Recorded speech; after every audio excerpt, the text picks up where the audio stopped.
ሰላም ይስጥልን ውድ የተከበራችሁና የተወደዳችሁ የዚህ ቻናል ቤተሰቦች እንደምን ሰንብታችኋል እንደምን ቆያችሁ ለየት ባለ ፕሮግራም ነው እንግዲህ ዛሬ ወደ እናንተ ያቀርብኩላችሁ ከስሬ ወንድሜ ዳንኤል አለ በደንብ አድርጎ አዲስ ነገሮችን ወደኛ ይዞልን መጥቶ ወደ ሰፊው ህዝብም ደግሞ ለማድረስ በዚህ ስቱዲዮ ውስጥ ተገኝተናል እንግዲህ እንኳን ደህና መጣ እንኳን ደህና ቆያችሁ እግዚአብሔር ይመስገን ከዚህ በፊት በ2016 ዓመተ ምህረት ይመስለኛል ቀን 16 የጳጉሜ ጊዜ ይመስለኛል ደውለልኝ ነው የተገናኘነውና ቦሌ መድኃኒዓለም ተገናኝተናል ከዛ በኋላ ላይ የተገናኘነው መጀመሪያ ግን እኛ ወደ እንትን ሄደን ነበር ወደ ሐዋሳ አካባቢ ከይርጋለም እየተመለስን ነበር ስልክ የተደወለልኝ ከዛ ጊዜ ጀምሮ እስካሁን ድረስ እጅግ በጣም ብዙ የሆኑ ሜሴጆች ይላኩልኛል ባወራናቸው ነገሮች ላይ ዛሬ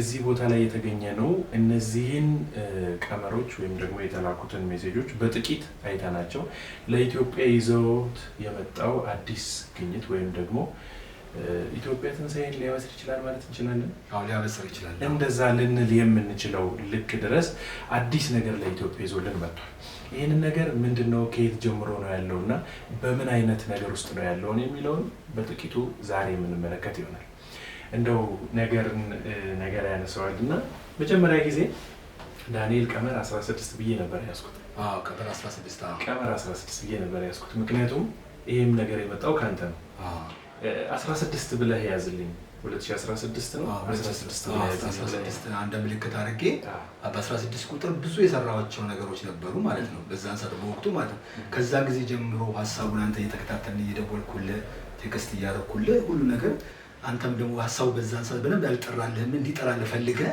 አድማጮች ደግሞ ይዘህ ስትመጣ ውሃ የሚያነሳ ነገር ጥሩ የሆነ ነገር ይፈልጋሉ ገብተዋል ተፎንቶ እንዳይሆን የማይረባ ነገር ከሆነ ጊዜያቸውን ጉልበታቸውን ገንዘባቸውን እንዳያጠፉ እና ከዛ ጊዜ ጀምሮ ስለከተተለኝ በሂደት እየጠራ እየተስተካከለ ብዙ ነገር መጣ ማለት ነው እና የሰራሁት ነገር አለ እሱን ለዛሬ ይዤ መጣሁ ማስቀምጫዋለሁ ተስተካክሎ ተቀምጧል እሱ የተያዘበት ነገር አለ ማለት ነው አሁን ከወቅታዊ ሁኔታ ጋር የተሰጠኝ ቀመር ምንድነው ስጦታዬ ምንድነው ባጭሩ ስሜን ተዋቀን ገብተናል ስሜ ዳንኤል ሌራ ይባላል የተወለድኩት ድሬዳዋ ከተማ ውስጥ ነው አባቴ ወታደር ስለነበር ድሬዳዋ የተወለድኩት አባቴ ተቀይሮ ሲመጣ አዲስ አበባ ውስጥ ነው ከልጅነቴ ጀምሮ አዲስ አበባ ነው ያደግኩት አዲስ አበባ ያደግኩት በቃ ድሬዳዋ ተወልጄ አዲስ አበባ ያደግኩት ማለት ነው ባጭሩ ከተማ ቀመሰ በልጅነቴ ነው የመጣሁት ግን በልጅነቴ ነው የመጣሁት ያው ብዙ ስለልቦና አዲስ አበባ ነው ማለት ነው ፈረንሳይ ሌጋሲዮን አካባቢ ነው ከዛ አሁን የተለያየ ነገር የተማረው ፈረንሳይ አካባቢ ነው የሚገኝ አካባቢ ነው ማለት እዚህ ያደግኩት ማለት ስለልቦና አዲስ አበባ እንትን ነው ማለት ነው ስሪቴ ማለት ከተማ ውስጥ በጣም ጥሩ ያደግከው እንደማለት ነው ሰው አካባቢውን ይመስላል አካባቢውን የምትመስለው የአዲስ አበባ ልጅ ነህ በሚለው በቃ ከክፍለ ሀገር የመጣ ሚና የሚለው እንትን ሀሳቡ እንትን ለማለት ነው ያው አንዳንዴ ሀሳቡን ግልጽ ለማድረግ ማለት ነው ባጭሩ ምንድነው እኔ ስለዚህ አሁን ብዙ ጊዜ የሰው ልጆች እንደዚህ አይነት አንተ ያስከው አይነት ነገሮችን ይዘው ሲመጡ ብዙዎቹ እስከዛሬ ድረስ ማውቃቸው እኔ ብዙዎቹ በሚባል ደረጃ እንደው ከዶክተር ሮዳስ ውጪ ማለት ይችላልኝ ከገጠር ያደጉ ልጆች ናቸው እንደዚህ አይነት ነገሮችን እየተገለጸላቸው ይዘው ይመጡት አንተ ደግሞ አዲስ ነገር ይዤ መጥቻለሁኝ እያልክ ነው ያንን አዲስ ነገር ምንድነው የተሰጠህ ማን የሰጠህ እስኪ ንገረኝ በጣም ጥሩ ስጦታዬን ከልጅነቴ ጀምሮ እንግዲህ እያንዳንዳችን ከተወሰነ ጊዜ በኋላ በተለያየ ነገር ውስጥ ብናልፍ በሂደት የሆነ የተሰጠን ስጦታ አለ እግዚአብሔር ወደዚህ ምድር ሲያመጣን በምክንያት ያመጣን ዘን ብለን በልተን ጠጥተን ኖረን እንድናልፍ አይደለም ስለዚህ በዚህ ምድር ላይ ሲያመጣኝ ለምንድን ከሆነ ጊዜ በኋላ መጠየቅ ጀመርኩ ለምንድን ነው ያመጣኝ ለኢትዮጵያ ለሀገሬ ምን መስራት አለብኝ ለቤተ ክርስቲያን ምን መስራት አለብኝ ለቤተሰቦቼ ምን መስራት ለራሴ ምን መስራት አለብኝ ኖሮ ዝም ብሎ አለፉ የሚባለውን ነገር አልፈለኩም መጠየቅ ጀመርኩ ማለት ነው በመጠየቅበት ጊዜ የተለያየ ነገሮች ማንበብ ማገላበጥ ብዙ ነገሮችን ያለውን ነገር የተለያየ መጽሐፍቶችን በተለያየ በትንሽ ማንበብ ጀመርኩ ማለት ነው እና ዋናው ሐሳቤ መጽሐፍ ቅዱስ ላይ ትኩረት አረኩ ማለት ነው መጽሐፍ ቅዱስ ላይ ማንበብ ጀመርኩ ውስጤ ይገፋፋኛል ለሆነ ነገር ብቻ እንድዘጋጅ የሚያዘጋጅ ነገር አለ እግዚአብሔር ረድቶኝ ነው እሱ የነሳሳኝ ማለት እግዚአብሔርን አመሰግናለሁ ከዛ እያነበብኩ ስመጣ እና የኔ ምልከታ አሁን ያለውን ነገር አያለው በቤተ እምነት ውስጥ ያለው ነገር አንዳንድ የሚሰሩት ነገሮች ጥሩ ያለውን ነገሮች ማለት ነው በፖለቲካ ውስጥም ጥሩ ነገር ያለው አንዳንድ ስህተቶች ያለው በየቤተ እምነት ውስጥ በኦርቶዶክስ ቤተክርስቲያን በካቶሊክ ቤተክርስቲያን በወንጌል አማኞች ቤተ እምነት ውስጥ በሙስሊሞች ውስጥ እና እርስ በርሳቸው ሰዎች በማህበራዊ ሚዲያ ጫፍና ጫፍ ይዘው በቲክቶክ ኦርቶዶክስ ቤተክርስቲያን ሲሰድቡ፣ አንዳንድ ኦርቶዶክስ ግለሰቦች ደግሞ የተቋምን ሳይወክል ለግለሰብ ማለት እንትና ወክያለሁ ብለው የወንጌል አማኞችን ስብዕና የሚነካ ሲሳደቡ፣ በስልጣን ላይ ያሉትን ጠቅላይ ሚኒስትር ዶክተር አብይ አህመድን፣ አዳነች አቤቤ ክብር ከንቲባን፣ የተለያዩ ሰዎችን እምነታቸውን፣ ባህላቸውን፣ ቋንቋቸውን ያላቸውን ነገሮች በሙሉ በማጠልሸት ማለት ነው። አንዳንድ የኦሮሞኛ ቋንቋ ተናጋሪ አማርኛ ቋንቋ ተናጋሪ፣ አንዳንድ አማርኛ ተናጋሪ የኦሮሞኛ ቋንቋ ተናጋሪ ግለሰቦችን ትግሬ፣ ኦሮሞ፣ አማራ እያሉ ይህን ነገር ሁሉ ያለው ውስጤ ማለት ነው። እና ቁጭት ፈጠረብኝ እና እግዚአብሔርን ጠይቀዋል። ይሄ ነገር የሚስተካከለው መቼ ነው? የኢትዮጵያ ትንሣኤ የሚመጣው መቼ ነው? ምን እየተካሄደ ነው? ማን ምን እያደረገ ነው? ለምንድን ነው አሁን ብዙ ተሳዳቢዎች አሉ፣ የፖለቲካውን እንትኑን ፓርቲውን የሚሰሩ ማለት ነው። 50 ተሳዳቢ ሆን እኔ 51ኛ ተሳዳቢ ሆኜ ገብቼ ምንም የማመጣው ነገር የለም። ይሄን ነገር አዘጋጁልኝ ማለት ነው። ኦርቶዶክስን የሚሰድቡ ግለሰቦች አሉ ማለት ነው። አሁን ገብቼ ደግሞ ከሌሎች ጋር ተቀላቅዬ ብሳደብ ምንም የማመጣው ነገር የለም። የወንጌል አማኞችን ብሰድብ የማመጣው ነገር፣ ሙስሊሞችን ብሰድብ የማመጣ አልኩና ከዛ እግዚአብሔር ልቦና እንዲሰጠኝ የጸለይኩም አንዳንድ ማስተዋል ይሄን ነገር ሁሉንም በሚግባባበት መንገድ እንዴት ነው ማስተካከለው ብዬ ጠየቅኩት። እግዚአብሔር መቼም አይሳነውም እና ጥበብ ሰጠኝ ማለት ነው። በሚገርም ሁኔታ የሰጠኝ ጥበብ ምንድነው? ሁሉንም በሚያግባባ መንገድ ማለት ነው። በቁጥሮች ስርዓት ቁጥር የማን ነው ብለህ ጠይቀኝ፣ ቁጥር የፈጣሪ ነው። የፈጣሪ መሳሪያ ነው ቁጥር ማለት ነው። በዚህ ቁጥርን ክርስቲያኖች ይጠቀማሉ፣ ሙስሊሞች ይጠቀማሉ፣ አይሁዶች ይጠቀማሉ፣ ቡዲስቶች፣ ሂንዱዎች ይጠቀማሉ። ግን በእግዚአብሔር የሚያምንም አማኙም የአማኙም ይጠቀማል ማለት ነው። ለምሳሌ አንድ ሴት እግዚአብሔርን አመነችም ካደችም ነጭም ሆነች ጥቁር በተለያየ አፍሪካ ሀገር ውስጥ ብትኖር በማህፀኗ ላይ እግዚአብሔር 9 ወር አስሯል ማለት ነው። በ9 ወር ተወልዳለች። ቁጥር ልክ በዚህ ስርዓት መሰረት ለእኔ ቁጥር ሰጠኝ ማለት ነው። ምንድን ነው ይሄን ቁጥሩና ፊደሉን ሳገናኘው የሆነ አንድ ቁጥር ይሰጠኛል ማለት ነው። አሁን ጸሎት ባደረክበት ወቅት የተሰጠ ስጦታ ነው ወይስ በቀን ሂደቶች የመጡ ነገሮች ናቸው እነዚህ? ከመቼ ጊዜ ጀምሮ ሆነ ይሄ ጸጋ ባለቤት የሆንከው? መቼ ጀምሮ ነው? በደንብ ይፋ ግን ከልጅነት ጀምሮ እንትን እያልኩ ነው። የሆነ ጊዜ እየበሰልኩ እያመዛዘንኩ ስመጣ ስለ እምነት ስለተለያየ ነገር ጥያቄ የፈጠረብኝ ሲመጣ ከዛ በኋላ አንዳንድ ምልክቶች ማየት ጀመርኩ ማለት ነው። እና ከልጅነት ጀምሮ ምን አስባለሁ መሰለ እኔ ተፈጠርኩ ሳይንቲስቶችን የተለያየ ነገር በመማርበት ጊዜ የሆነ የእምነት አባቶችን የተለያየ ነገር በምሰማበት ሰዓት የሆነ ጊዜ የመፍትሄ አካል የመሆን ፍላጎት አለ። እግዚአብሔር የሆነ ጥበቡን ሰጥቶኝ በዚህ ጥበብ አማካኝነት ለሀገሪቱ የሆነ የማዳን ጥበብ እና እፈልጋለሁ። እንደዚህ አይነት ነገር ውስጥ ያለ አድሯል ማለት ነው። ያን ነገር እባክህ ይህን ጥበብ ስጠኝ፣ ይህን ጥበብ ግለጥልኝ እያልኩ እግዚአብሔርን እማጸነው ነበረ ማለት ነው። እና ከዛ በኋላ ግን በአንተ ውስጥ መቼ ጊዜ ላይ ይሄ ነገር ኖረ? ለምሳሌ አሁን እስካሁን ካወራቸው ውስጥ ከተረዳሁት ውስጥ የሆነ የተቸገረን አካል ወይም ደግሞ የኢትዮጵያ ችግር ውስጥ ናት፣ በሃይማኖት ዙሪያ በጦርነትም በምንም ዓለምም ሊሆን ይችላል። ይሄ ቀመር ሰፍቶ እዛም ድረስ ነው ብዬ ነው ማምነው፣ ማለት ከንግግር ስረዳው ማለት ነው።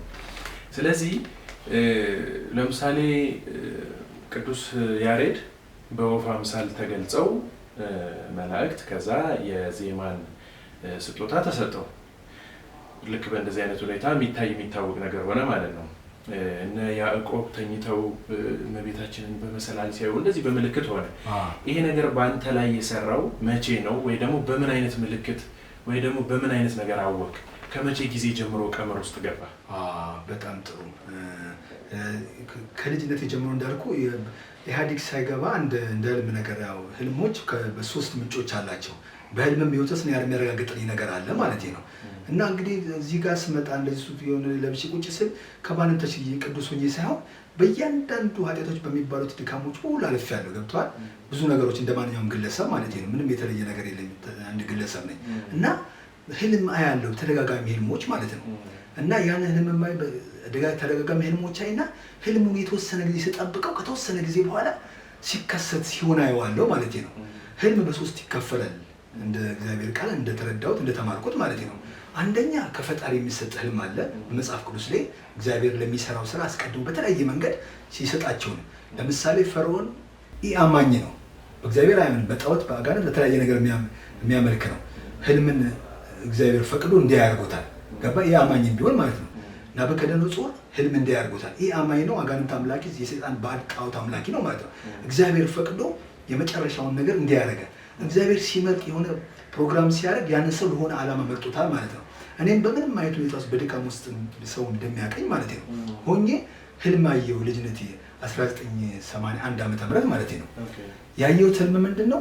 ኢህአዴግ ሲገባ ደርግ ስልጣኑን ለቆ እነዚህ ከተማ ውስጥ ኢህአዴግ ቀጥታ ገብተው ሁሉንም ወረውት ለአባቴ ነግረዋለሁ። አባቴ ወታደር ስለሆነ ትንሽ የወታደር ቤተሰብ ደግሞ ንቃተ ህሊናችን ጥሩ ነው፣ አስተዳደጋችን ወታደር ስለሆነ ማለት ነው። ክላሽ ይዘው አባቴም ወታደር ክላሽ ይዘው ስለሚመጣ አዲስ አበባ ፖሊስ ኮሚሽንም እሄዳለሁ። በዛን ሰዓት ህፃን እያለሁ ጀነራል ያዴቴ ኩሩሙ ነበሩ እዛ የአዲስ አበባ ፖሊስ ኮሚሽን ዋና ማለት ነው። እና ከፖሊሱ ጋር የሚደረገው ነገር በሙሉ አንዳንድ በልጅነቴ የማያቸው ነገሮች አሉ እና ቤተ እምነት ውስጥ ሁሉ ነገር የሆነ እያዳበረ የመጣው እና ከዛ በኋላ ነገርኩት ለጎረቤቴ ወይዘሮ ፍስራ የሚባሉ አሉ። ለእሳቸው የተከራየንበት ቤት ህልም አየሁ እኮ አልኳቸው። መጥቼም ምንድን ነው ያየኸው ሲሉኝ ሴትዮዋ እግዚአብሔር ከዛ ምንድን ነው ያየኸው ሲሉኝ እነዚህ ፀጉራቸው ጨበሬ ሆኑ ገብተው ከተማውን ወረውት ክላሽ ይዘው አየው። አንተ ሟርተኛ! እኔ ከዛ በኋላ አባቴ ሲታሰር አየው። እኔ ደግሞ ከዛፍ ላይ ወድቄ ስሰበር አየው። ሶስት ነገርኳቸው። እራሱ አልኩትም ልጅ ነኝ ገብተዋል በወቅቱ ማለት ነው። እሳቸው ልክ አንተ ሟርተኛ ሆነ ደነገጡ። በልባቸው አሉ ይቱሳ የሚባሉ አሁን አሉ እሳቸው ማለት ነው። ወደፊት ነገሮቹ እየጠራ ሲሄድ እሳቸውንም በቴሌግራም በተለያየ ነገር እንዲቀርቡ እናደርጋለን ለማጥራት ጉዳዩ ሰፊ ስለሆነ ማለት ነው። ከዛ ያንን አይቼ ነገርኳቸው። ከዛ በኋላ 1981 አለ 1983 ኢህአዴግ ገባ ማለት ነው። ከዛ እኔ ደግሞ ከዛፍ ላይ ወድቄ ተሰበረ እጄ። አሁን ሰርጀሪ ተሰርቶልኛል። እሱ ማሳየት ከተቻለ መጨረሻ ላይ ወይም እንትን እንዲገባ አደርገዋለሁ። አውጥቼ ሰርጀሪ ተሰርቶልኝ ወድቄ አባቴም ታሰረ። ወታደር ስለነበረ የኢትዮጵያ ወታደር ነው የደርግ ወታደር ተብሎ ታሰረ ማለት ነው። እና ይሄን ነገር ያይ በኋላ እያደኩ ስመጣ ጥያቄ እየጠየኩ ስመጣ ከዛ መፍትሄው ምንድነው እያልኩ ስመጣ በዚህ መሰረት በቁጥር ስራ ሰጠኝና ወደ ቁጥሮችን ማገናኘት ለምሳሌ የኢትዮጵያ ፊደል 7 ተብላ አባቶቻችን ያስቀመጡት ፊደሉ ማለት ነው። ለሉ ሊላሌ ልሉ 7 ነው አይደለ? ያንን 7 በተቀመጠበት ኦርደር ስርዓት ከእያንዳንዱ ፊደል እየወሰድኩ ያንን በማገናኘት አንድ ድምር ተመሳሳይ ቁጥር ይሰጠኛል። ያንን ይዤ ስመጣ ከኢትዮጵያ ታሪክ አንድ መጽሐፍ ነበረ ፍስሐ ያዜ የሚባል የኢትዮጵያ ታሪክ ከኖህ እስከ ኢህአዴግ የሚል ማለት ነው የጻፈው መጽሐፍ አለ። እሱ ሀሳብ ጥሩ ያደረገ የሳጥናኤል ጎል በኢትዮጵያ የሚለው ጸሐፊ ማለት ነው። እና እሱ ሰውዬ የጻፈው ከኖህ እስከ ኢህአዴግ፣ እኔ ደግሞ ከኖህ እስከ ብልጽግና አሁን ገዢው ፓርቲ ሀገር ያስተዳደረ ብልጽግና አይደለ እስከዚህ ድረስ ምልክት መስጠት እችላለሁ። እና አንድ አይነት ቁጥር ከዘፍጥረት እነሳና ከኖህ ከአባታችን እነሳና እስካሁን እስከ ብልጽግና ድረስ አንድ ቁጥር ሰጠውና ያችን ቁጥር ግን ፊደሎችን እያገናኘው ምልክት እየሰጠው እስከ ብልጽግና አሁን ከፊታችን ምርጫ አለ እስከ ፓርቲው የሚወዳደርበት የስንዴ ነዶ አይደለ እስከዛ ድረስ ምልክት ሰጣለሁ። እና ቁጥሮችን ስሰጥ ደግሞ እዚህ ጋር ሰው ግር እንዳይላችሁ ነገር የምፈልገው ምንድነው እኔ ስሰራ ምልክቶችን መሰብሰብ ምልክቶችን ሰብስቤ ለህብረተሰቡ ምልክት እንደዚህ ሆነ ምልክት አንባቢ ነኝ እኔ ማለት ነው። ምልክት ስሰራ ለቤተ ክርስቲያን ለኢትዮጵያ ኦርቶዶክስ ቤተ ክርስቲያን ምልክት ሰጣለሁ በስነ ስርዓት ማለት ነው አክብሬ። ለወንጌል አማኞችም ምልክት ሰጣለሁ፣ ለሙስሊም እህቶችና ወንድሞቼ ምልክት ሰጣለሁ፣ ለኢአማኝ መጽሐፍ ቅዱስ ለማያምኑ ምልክት ሰጣለሁ። እንደገና ለፓርቲው ሀገር ለሚገዛ ለተለያየ አንጃዎችም ማለት ነው ለነዛ ሁሉ ምልክት ሰጣለሁ። እና ቁጥሩ አንድ አይነት ቁጥር ይሆንና ምልክት ሰጥቶን መጨረሻ ላይ የሚሆን አንዳንድ ቅድም ካንተ ጋር ካሜራ ባለሙያ አንዳንድ ጥያቄ አንስታችሁልኛል። በጣም ጥሩ ብዙ ጥያቄ ስለሚያነሳ ማለት ነው። አድማጮችም አሁን በሚቀጥለው ስንመጣ ጥያቄያችሁን በደንብ ያመጡልኛል። እኔ ምን ትላለህ እና እኔ ቁጥሩን ስሰራ አሁን አንዳንዴ ቅድም ያነሳውልህ ማለት ነው እዚህ ጋር በጣም ልትይዙ የሚፈልገው ነጥብ ምንድነው ቁጥር የእግዚአብሔር ነው ብያለሁ። ቁጥሩን ግን አሁን ቅድም ሲታይ ይሄ ቅዱስ አሁን ብዙ ነገር ድብልቅልቅ አድርጌ አንድ አዋህጄ ነገርኩት ለወንድሜ ማለት ለካሜራ ማለት ይሄ ነገር ለይልን እንጂ እባክህ ምንድነው መንፈሳዊ ነገር አለው፣ የቤተ ክርስቲያን ነገር አለው፣ ዘፈንም አለው፣ ሙዚቃም አለው፣ ሁሉ ነገር አለው አለኝና ጠየቀኝ ማለት ነው። ትክክለኛ ጥያቄ ነው።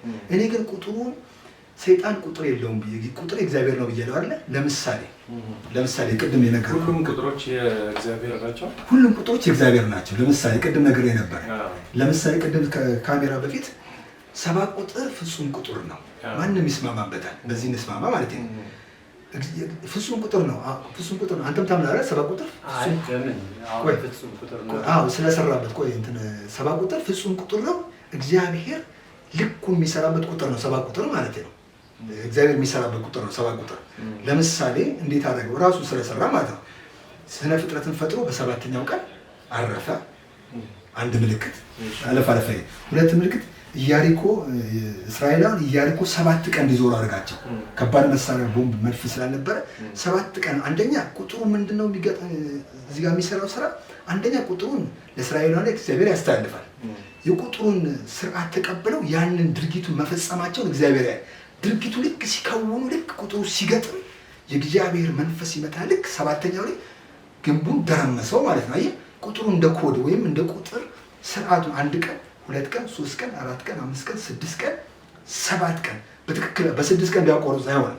በ7 ቀን በ4 ቀን ቢያቆርጥ አይሆንም። ለምን? አሁን ለምሳሌ 7 ቁጥር ፍጹም ናት ብለኛል። ከምን ተነስታ ነው ብቻዋን እንዴት ፍጹም ልትሆን ትችላለች? ለምሳሌ 888 አሉ፣ 999ኞች አሉ፣ 777 አሉ። እነዚህ ቁጥሮች በጣም በፍጹምነት ይነገራሉ። ፍጹም ናቸው ተብለው እንደውም 8 ቁጥር የፍጹምነት ልክ መጨረሻ ከዛ ችግርም ቢሆን ወይም ደስታም ቢሆን መጀመሪያው ደግሞ 8 ነው የምንኖርበት ማለት ነው። ልክ ነው። ስለዚህ ይሄ 7 ቁጥር ፍጹም መሆኑን በምንድን ነው የምናረጋግጠው? በምን አረጋገጠ? ለምሳሌ እግዚአብሔር የሚለውን ፊደል ብንቆጥር 7 ነው። የተለያዩ 7 ቁጥሮች 7 የሚያበቁትን ነገሮች መፈለግ እንችላለን። 5 ቁጥርም ፍጹም ነው ብለን 5 ቁጥር 5 ፊደል የሆኑ ነገሮችን አምጥቶ ማግኘት ይችላል። 5ቱ አዕማደ ምስጢር፣ 5ቱ ቅዱሳን፣ 5ቱ መጽሐፍት፣ 5ቱ ምናምን እያል እንደውም ፍጹም ቁጥር 5 ነው ማለት ይችላል። ለምን 7 ቁጥር ተባለ? 7 ቁጥር ፍጹም የሆነችው እንዴ? በቃ እዚህ ጋር አሁን በጣም ያረጋገጠ ብለህ ካሁን ከመጽሐፍ ቅዱስ ማስረጃችን እሱ ስለሆነ ማለት ነው። እና ከዛ በኋላ ኢያሪኮ እንደዛው ነው። በ7 ያለምጻሙ ሰውዬ ኤልሳ ጋር መጥቶ ባህር ዮርዳኖስ 7 ጊዜ በቅጥር ልቅ እንዲሆናል። ልክ ታዞ ሲሄድ አንደኛ ቁጥሩ ቆይ መታዘዙን ነብዩ ለነምጽ ደዌ ያደረበትን ነገረው። ሄዶ ልክ አክሽን እርምጃ ሲወስድ እግዚአብሔር አንደኛ መታዘዙ ታዞ ቦታው ሄዶ ድርጊቱ በሚፈጽምበት ሰዓት የእግዚአብሔር መንፈስ ያገኘዋል ስላዘዘው ማለት ነው። የ7 ጊዜ ብቅ ሲል በሰባተኛው ነፃ ማለት ነው። አዲስ ኪዳን ላይ ስንመጣ ዮሐንስ ራእይን ሂድ ጌታችን አምላካችን ለቅዱስ ዮሐንስ በፈጥሞ በሚባል ደሴት ሲገለጥለት እንግዲህ ሚስጥሩን እዚህ ጋር ጀመረ ሲጨርስ መጽሐፍ ቅዱስ መጨረሻ ላይ ሊሄድልም ለአጠቃላይ ያለ። ስለዚህ በ7ቱ በወርቅ መቅረዞች መካከል ነው ያየው። የ7 ወርቅ መቅረዞች መካከል አየው። ከዛ በኋላ ያን ነገር ሂደቱን ታውቁታላችሁ። መጽሐፍ ቅዱስ ያነበባችሁ ማታውቁትም አንብቡ። ከዛ በኋላ ለ7ቱ አብያተ ክርስቲያናት ብሎ ነገረውና ከዛ በኋላ መጨረሻ ላይ ሚስጥሩን የምንፈልገው ምንድነው? ራእይ 5 ላይ ስንሄድ ክብር ለአብ ክብር ለወልድ ክብር ለመንፈስ ቅዱስ ይሁንና ራእይ ልክ 5 ላይ ስንሄድ እግዚአብሔር አብ በዙፋን ላይ ተቀምጦ ነበረ ማለት ነው። ራእይ 5 ላይ ማለት ነው። ከዛ በኋላ 24ቱ ሽማግሌዎች ቅዱሳን ሰማዕታት ሁሉ እዛ በመንፈሳዊ ዓለም ውስጥ ስርዓት እየከወኑ ነበሩ፣ እግዚአብሔር እያመለኩ ማለት ነው። ከዛ በኋላ ልክ ሲል በ7 ማህተሙ የተዘጋው ማህተሙ ሚስጥር በሙሉ ዓለም ላይ የሚደረገውን ነገር በሙሉ እግዚአብሔር አብ መጽሐፉን በ7 ማህተም ተዘግቶ ይዞታል ማለት ታሽጎ። ከዛ በሰማይ በምድር ማን ማህተም ሊፈታ የሚችል ብሎ አለቀሰ ማለት ነው። ከዛ ዞር ብሎ ሲመለከት ከሽማግሌዎች መካከል ሲያለቅስ ሲያዝኑ ማን ነው በሰማይ በማንም ሊፈታው አልቻለም ብሎ ሲል ከዛ ጌታችን አምላካችን ኢየሱስ ክርስቶስ ስም አጠራሩ ይግባን እንደታረደ በግ ቆሞ አየውና መጥቶም ይላል ከዙፋኑ ላይ ከተቀመጠው በ7 ማህተም የተዘጋውን መጽሐፍ ወስዶ ያንን እያንዳንዱን ሲገልጸው ዓለም ላይ የሚመጣው ነገር ምን በፈረስ በተለያየ ነገር በ7 ቁጥር ማለት ነው። መጀመሪያው መጨረሻው ዘጋው ማለት ነው። ይሄ 7 ቁጥር ነው በመጽሐፍ ቅዱስ ማስረጃ ነገርኳችሁ አይደለ? ሌላውም ደግሞ እናንተ በዓለማዊ ባለው ነገር መጨመር ይቻላል። ከዛ በኋላ እንምጣ። ሰይጣን ይሄን ቁጥር ወሰደው። አሁን እዚህ አሁን የነገርኩ በቅድስና እንደ እግዚአብሔር ቃል የተናገሩት መጽሐፍ ቅዱስ ቅዱስ እንደሆነ ጥቂት ማስረጃ ሰጥቷችሁ አይደለ? ይሄንን ደግሞ ሰይጣን እንዴት አድርጎ 7 ቁጥር እንደሚጠቀም ልንገርህ ማለት ነው። ለምሳሌ አዲስ ኪዳን ላይ ስንመጣ ጌታችን ወንጌል ሲጻፍ 7 አጋንንት የወጡላት መግደላዊት ማርያም። አየህ አጋንንት ለምን ፈለገው? ተመልካቾቻችን መብራት ጠፍቷል። ቢሆንም ግን አናቆም ጥሩ ወግ ጀምረናል። በ7 ቁጥር ላይ እያወራን ነው። መብራት እስኪመጣ ድረስ እንቀጥላለን። ከመጣ በኋላ እንቀጥላለን።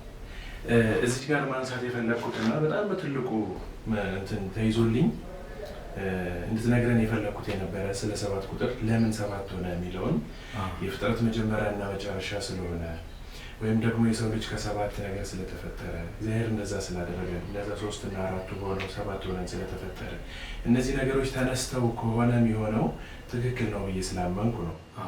ከዚህ የተነስቼ ነው። ለዛ ነው አሁን ወደ አንተ ቀመሮች ስንመጣ አንተ ብቻ የተሰጠ ጸጋ ስለሆነ እኛ ጋር ስለሌለ ነገር እንድንረዳው ልታስረዳን ይገባል በዚህ ልክ በሚለው ነው። አሁን ወደፊት ወደ 17 ስንሄድ 17 ማለት በዚህ እንደዚህ ነው ስንል ለምን 17 ሆነ 16 እንዴት ሳይሆን ወይ 18 ለምን ሳይሆን ወይ 10 ወይ 2 ወይ ሌላ ቁጥር ለምን ሳይሆን የሚሉት ነገሮች በትክክል በምልክት እንዲነገሩን ስለፈለኩኝ ነው። በዚህ ላይ ምን ትላለህ? አሁን እንዳልከኝ ምንድነው የሰባቷን ቅድም ወደ 17 ከመሄዳችን በፊት 7ቱን አልጨረስኩላቸውም መሰለኝ። እሷ ይጨርሳል ማለት ነው። እንግዲህ ከመጽሐፍ ቅዱስ የኛ ክርስቲያን ዋናው መሰረታችን መጽሐፍ ቅዱስ ነው። ከመጽሐፍ ቅዱስ ከዘፍጥረት ጀምሬ እስከ ራዕይ ድረስ የልኩ 7 ቁጥር የሚያስማማን ነገር መጽሐፍ ቅዱስ ስላለ የተናገርኩት ማለት ነው። ከዛ በኋላ ይሄን 7 ቁጥር የእግዚአብሔር ነው ብለን አምነን ተቀብለን እየሰራን እግዚአብሔርን እየሰራበት ሁላችንም አምነን እያለ ሳጥናኤል ከሰማይ ሲወርድ ሲመጣ ወደዚህ ምድር ሲመጣ ሌባ ስለሆነ ምድር ላይ ምንም አይነት የራሱ የሆነው ነገር የለም። በመንፈሳዊ ዓለም ውስጥ በሚኖርበት ጊዜ ያየውን ነገር ያን ልምድ አድርጎ ነው የመጣው። ያየውን ነገር ወደ ክፉ ነው የሚቀይረው። ቁጥር ተባሮ ስለመጣ ስደተኛ ነው።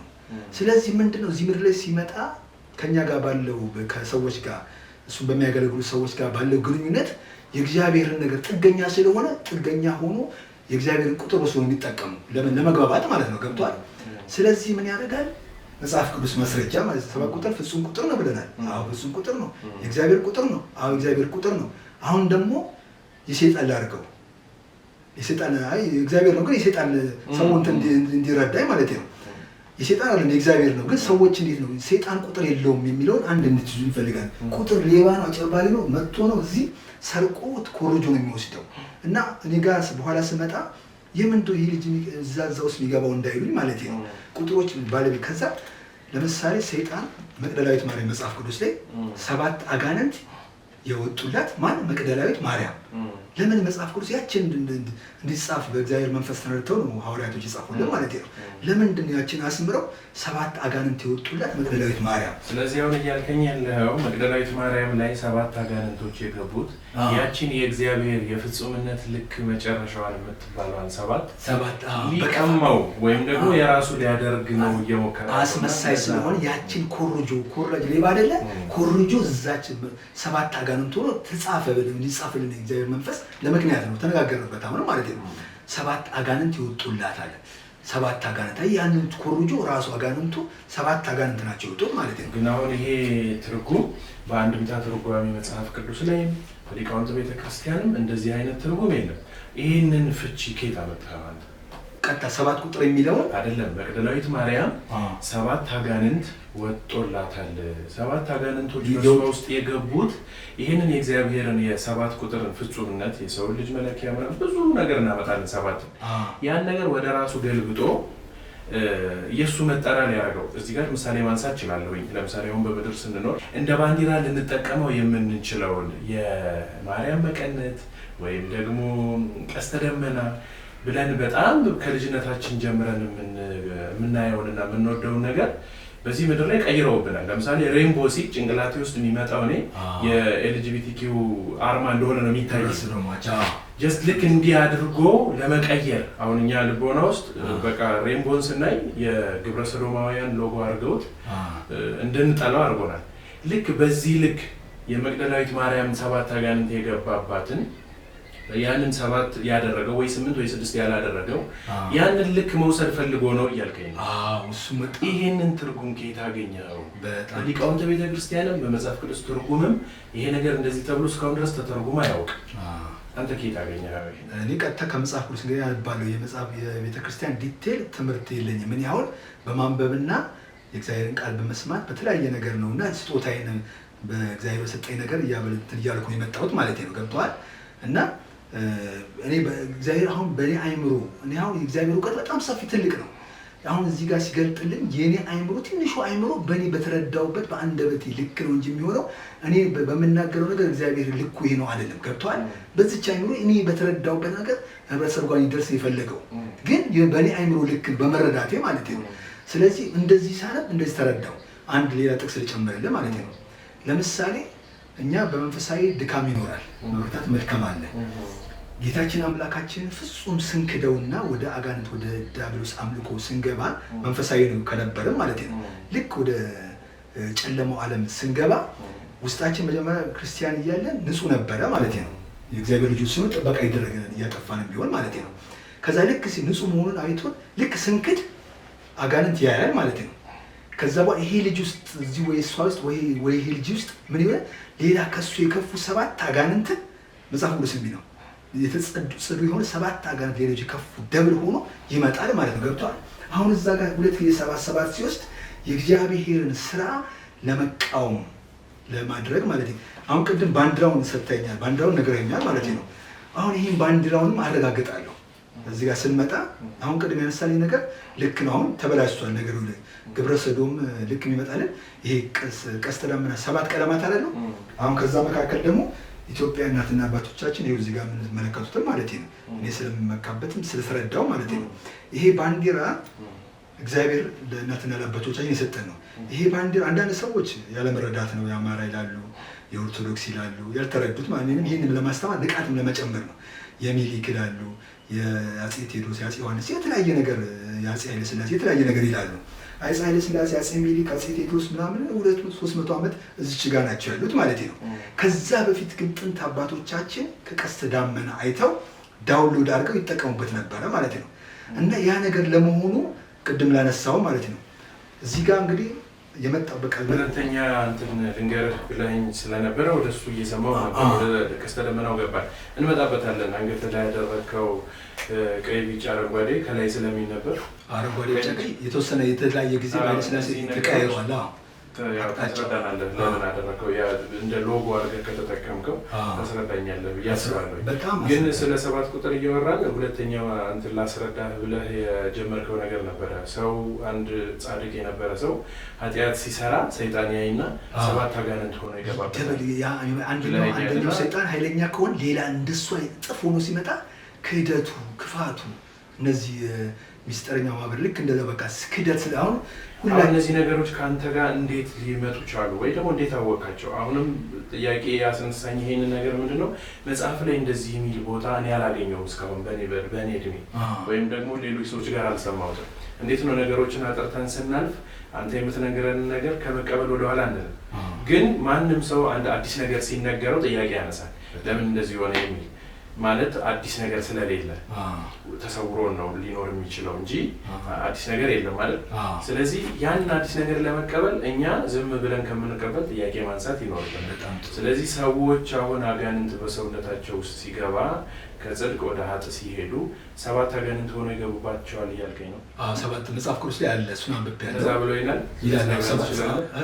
ምዕራፍና ቁጥር ወይ ደግሞ ማስረጃ አንድ ሰው ሲክድ ከመንፈሳዊ ህይወቱ ወጥቶ ወደ ዓለማዊ ነገር ውስጥ ሲገባ 7 አጋንንቶች ይገባባታል የሚል ልታሳይ ነው። መቅደላዊት ማርያም የእሷ አለ። ይሄ ደግሞ እሷ ዙሪያ ላይ ያወራል። በቃ አለ። ትርጉሙ ያንተ ነው። በቃ እሺ አለ። መጨረሻ ላይ ከታች ታስቀምጥናችሁ። ጥቅሱን ስንጨርስ እሰጥሃለሁ። አስቀምጭ ውስጥ ነው ያለው። ሁሉን ማስረጃ ይዣለሁ። በአት ብዙ ነገር ከእሷ ውጭ ሌላ የተለየ ምናልባት እሷ የሚያጠናክር ነገር ሀሳብን እሱን ለማስረዳት ብሎ ነው። ሰዎች በመጽሐፍ ቅዱስ ላይ ሰዎች ከጽድቅ ወደ ኃጥእ ሲገቡ 7 አጋንንት ይገባባቸዋል ይላል መጽሐፍ ቅዱስ አለ። ስለዚህ ይሄ ሌላ ማጣቀሻ ነው። ክህደት ሲፈጽም 7 አጋንንት ያ አጋንንቱ ራሱ ያ መጀመሪያ ይመጣና ከሱ የከፉ ሌላ 7 አጋንንት አንቁጦኑ እዚህ ጋር የፈለኩት ምንድነው? ይሄን ለምን ኮረጀ? እግዚአብሔር ለምን መውሰድ ፈለገ? እዚህ ጋር እግዚአብሔር ይስጥ ያነሳልኝ ደግሞ ስለ ግብረ ሰዶም እዚህ ጋር በጣም ጥሩ መስመር እያዘልን ነው። እኔ በጣም ከፍተኛ ጫና አለብኝ። በጣም አነባለሁ፣ በጣም ጥያቄ ጠይቃለሁ። ብዙ ነገር አለ። አሁን እንደ ኢትዮጵያውያን ማለት ነው ከፍተኛ ጫና አለብኝ። ብዙ ነገሮችን ይዣለሁ አይምሮስ ማለት ነው። እና አሁን አንተ ወደ ስታመጣልኝ ይሄ አርማው ማለት እንትኖች የግብረ ሰዶም ማለት ነው ብለው ሆነ አለ ነው ያምናለሁ። ልክ እዚህ ጋር ልምጣ፣ ከዛ ነው የምጀምረው። ለምሳሌ ያንን የተወሰዱ እዚህ ጋር በደንብ ደስ ይላል። ያን ግብረ ሰዶሞች የወሰዱት ምንድነው? ከአባታችን ኖህ ወደ መርከቡ ሲያስገቡ ወንድና ሴት እያደረገ ጥንድ እያደረገ ለምን ዘር እንዲቀጥል ወንድና ሴት ሲገናኙ ዘር ይዋለዳሉ ማለት ነው። ግብረ ሰዶሞች ደግሞ ሌዝቢያን ሴት ለሴት ወንድ ለወንድ ሲሆኑ ዘር አይቀጥልም፣ ተጃጅለው ከእግዚአብሔር ጋር ያለ ግንኙነት ተቋርጦባቸው በማይረባ እና ምን ያደርጋ ሰይጣን ነው እንግዲህ ያዘጋጃቸው እነሱ ግብረ ሰዶሞችን ማለት ነው። አንፈራ በደንብ አድርገን እናገራለን ቢመራቸው ማለት ነው። በዚህ ላይ በጣም እና ከዛ በኋላ ያን ነገር ሁሉ ወንድና ሴት አድርጎ ካስገባ በኋላ እንደገና ደግሞ ለመስዋዕት የሚሆን ደግሞ ከንጹዎች ደግሞ ለብቻ እንዲያዘጋጅም አድርጎታል ነው ማለት መጽሐፍ ቅዱስ ገብተን ስናነበው ማለት ነው። ከዛ በኋላ ወንድና ሴት የዘር ሐረግ ግንዱ ቀጠለ ማለት ነው። ወንድና ሴት ስለገባ ወንድ ብቻ ቢያስገባ ኖሮ የሆነ ጊዜ ኖሩና እርጅተው ይሞቱ ነበር፣ ይቋረጥ ነበረ ማለት ነው። የእግዚአብሔር ሐሳብ ነው። አየህ አሁን ሳጥናኤል አየና አንቲ ተቃዋሚ አይደለ? ከዛ በኋላ መጽሐፍ ቅዱስ ላይ ኖህን ወረደና ከንጹህ ለእግዚአብሔር መስዋዕት አቀረበ። እግዚአብሔር መስዋዕቱን አሸተተ። ከዛ በኋላ ከዚህ በኋላ ምድርን በውሃ ጥፋት አላጠፋም፣ ይህ ምልክት የሆናችሁ ዘንድ አለና በሰማይና በምድር ቃል እንዲሆን ቀስተ ደመናዬን አሳያለሁ። ይህን ስታዩ ከዚህ በኋላ ዓለም አቀፍ በሆነ በውሃ ጥፋት አላጠፋም ብሎ ቃል ኪዳን አግሪመንት ውል ገባ ማለት ነው። ይህን አጋንንት እያየ አይደለ ያንን ወንድና ሴት ሆነው የገቡት ወንድና ወንድ አደረገውና ሀሳቡን ሰርቆ ወሰደብን ማለት ነው። ይሄ ነገር ለመሆኑ ልክ ይሄኛው የእግዚአብሔር ቃል ኪዳን መሆኑ ማለት ነው። ይሄ ቀለማት ማለት ነው። በኋላ ስንመጣ ባንዲራ በሚል እንገባና አሳያቸዋለሁ። ጎግል ላይ ማለት ግን እኮ እነሱ የወሰዱት ይሄ ዋና ሀሳባቸው ይሄ አይደለም። ያስቀመጡት የኤልጂቢቲኪው እንትኖች ለምሳሌ የዛን ጊዜ በኖህ ጊዜ ጥፋት የተደረገው ግብረ ሰዶም ደግሞ ሌዝቢያኖች ስለነበሩ በእነሱ ጥፋት አማካኝነት ነው። እነሱ ምን ብለው ነው የተረጎሙትና ለዓለም የነገሩን ምንድን ነው? ወንድ ለወንድ ሴት ለሴት ሆኖ የመጣበትን ያንን መከራ እግዚአብሔር ሁለተኛ አላመጣባችሁም፣ እንደዚህ እንኳን ብትሆኑ አላመጣም ይሄንን መከራ ሲል ነው የሰጠን ብለው ነው የገለበጡት። እሱ ተረድቻለሁ። ሴት ለሴት ሆነው ወይ ወንድ ለወንድ ሆነው ባደረጉት ኃጢአት ነው ያ ሁሉ የንፍር ውሃ መጥቶ ያጠፋቸው። ከዛ ግን በንፍር ውሃ ከዚህ በኋላ አላጠፋም ብሎ እግዚአብሔር ቃል ኪዳን ሲገባ ምልክት የሆነው ዘንድ ነው ያንን የሰጠን አይደል? ስለዚህ እነሱ ምን ብለው ነው የተረጎሙት? ብትሆኑ እንኳን ከዚህ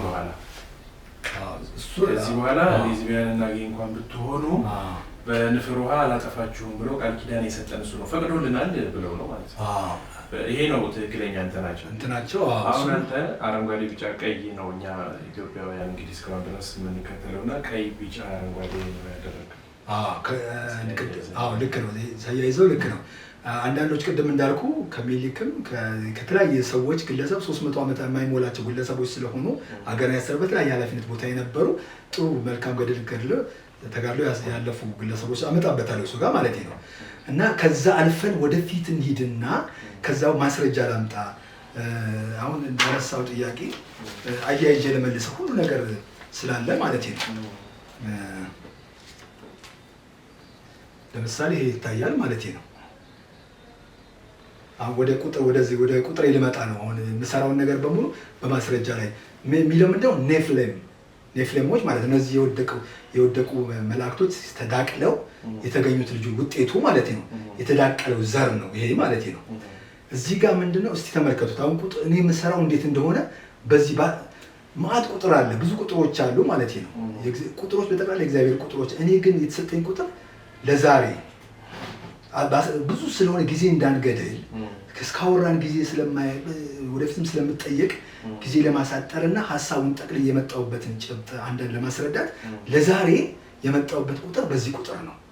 በዚህ ኔፍሌም በሚል ይሄ ቁጥር ሲመጣ እንዴት ነው ቁጥሩ አቀማመሩን አሁን አቀማመሩ እንዴት ነው የሚቀመረው?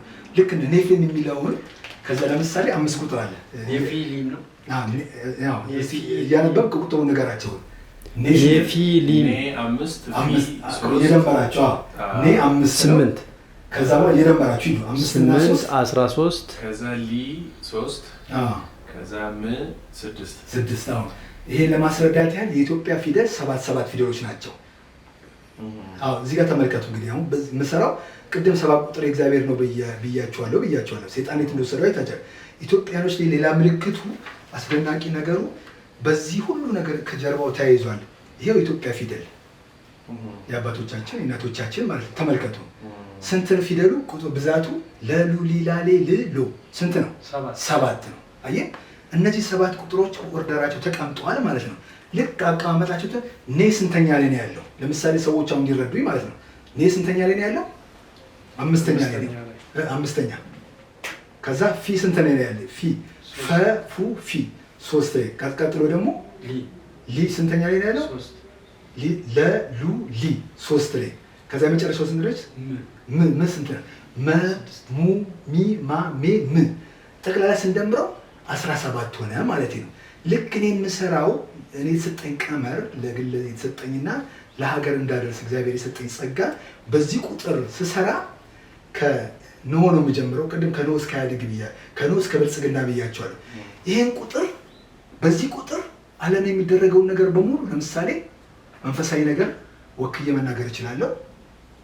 ፍልስፍናን ወክዬ መናገር እችላለሁ። ፖለቲካን ወክዬ መናገር እችላለሁ።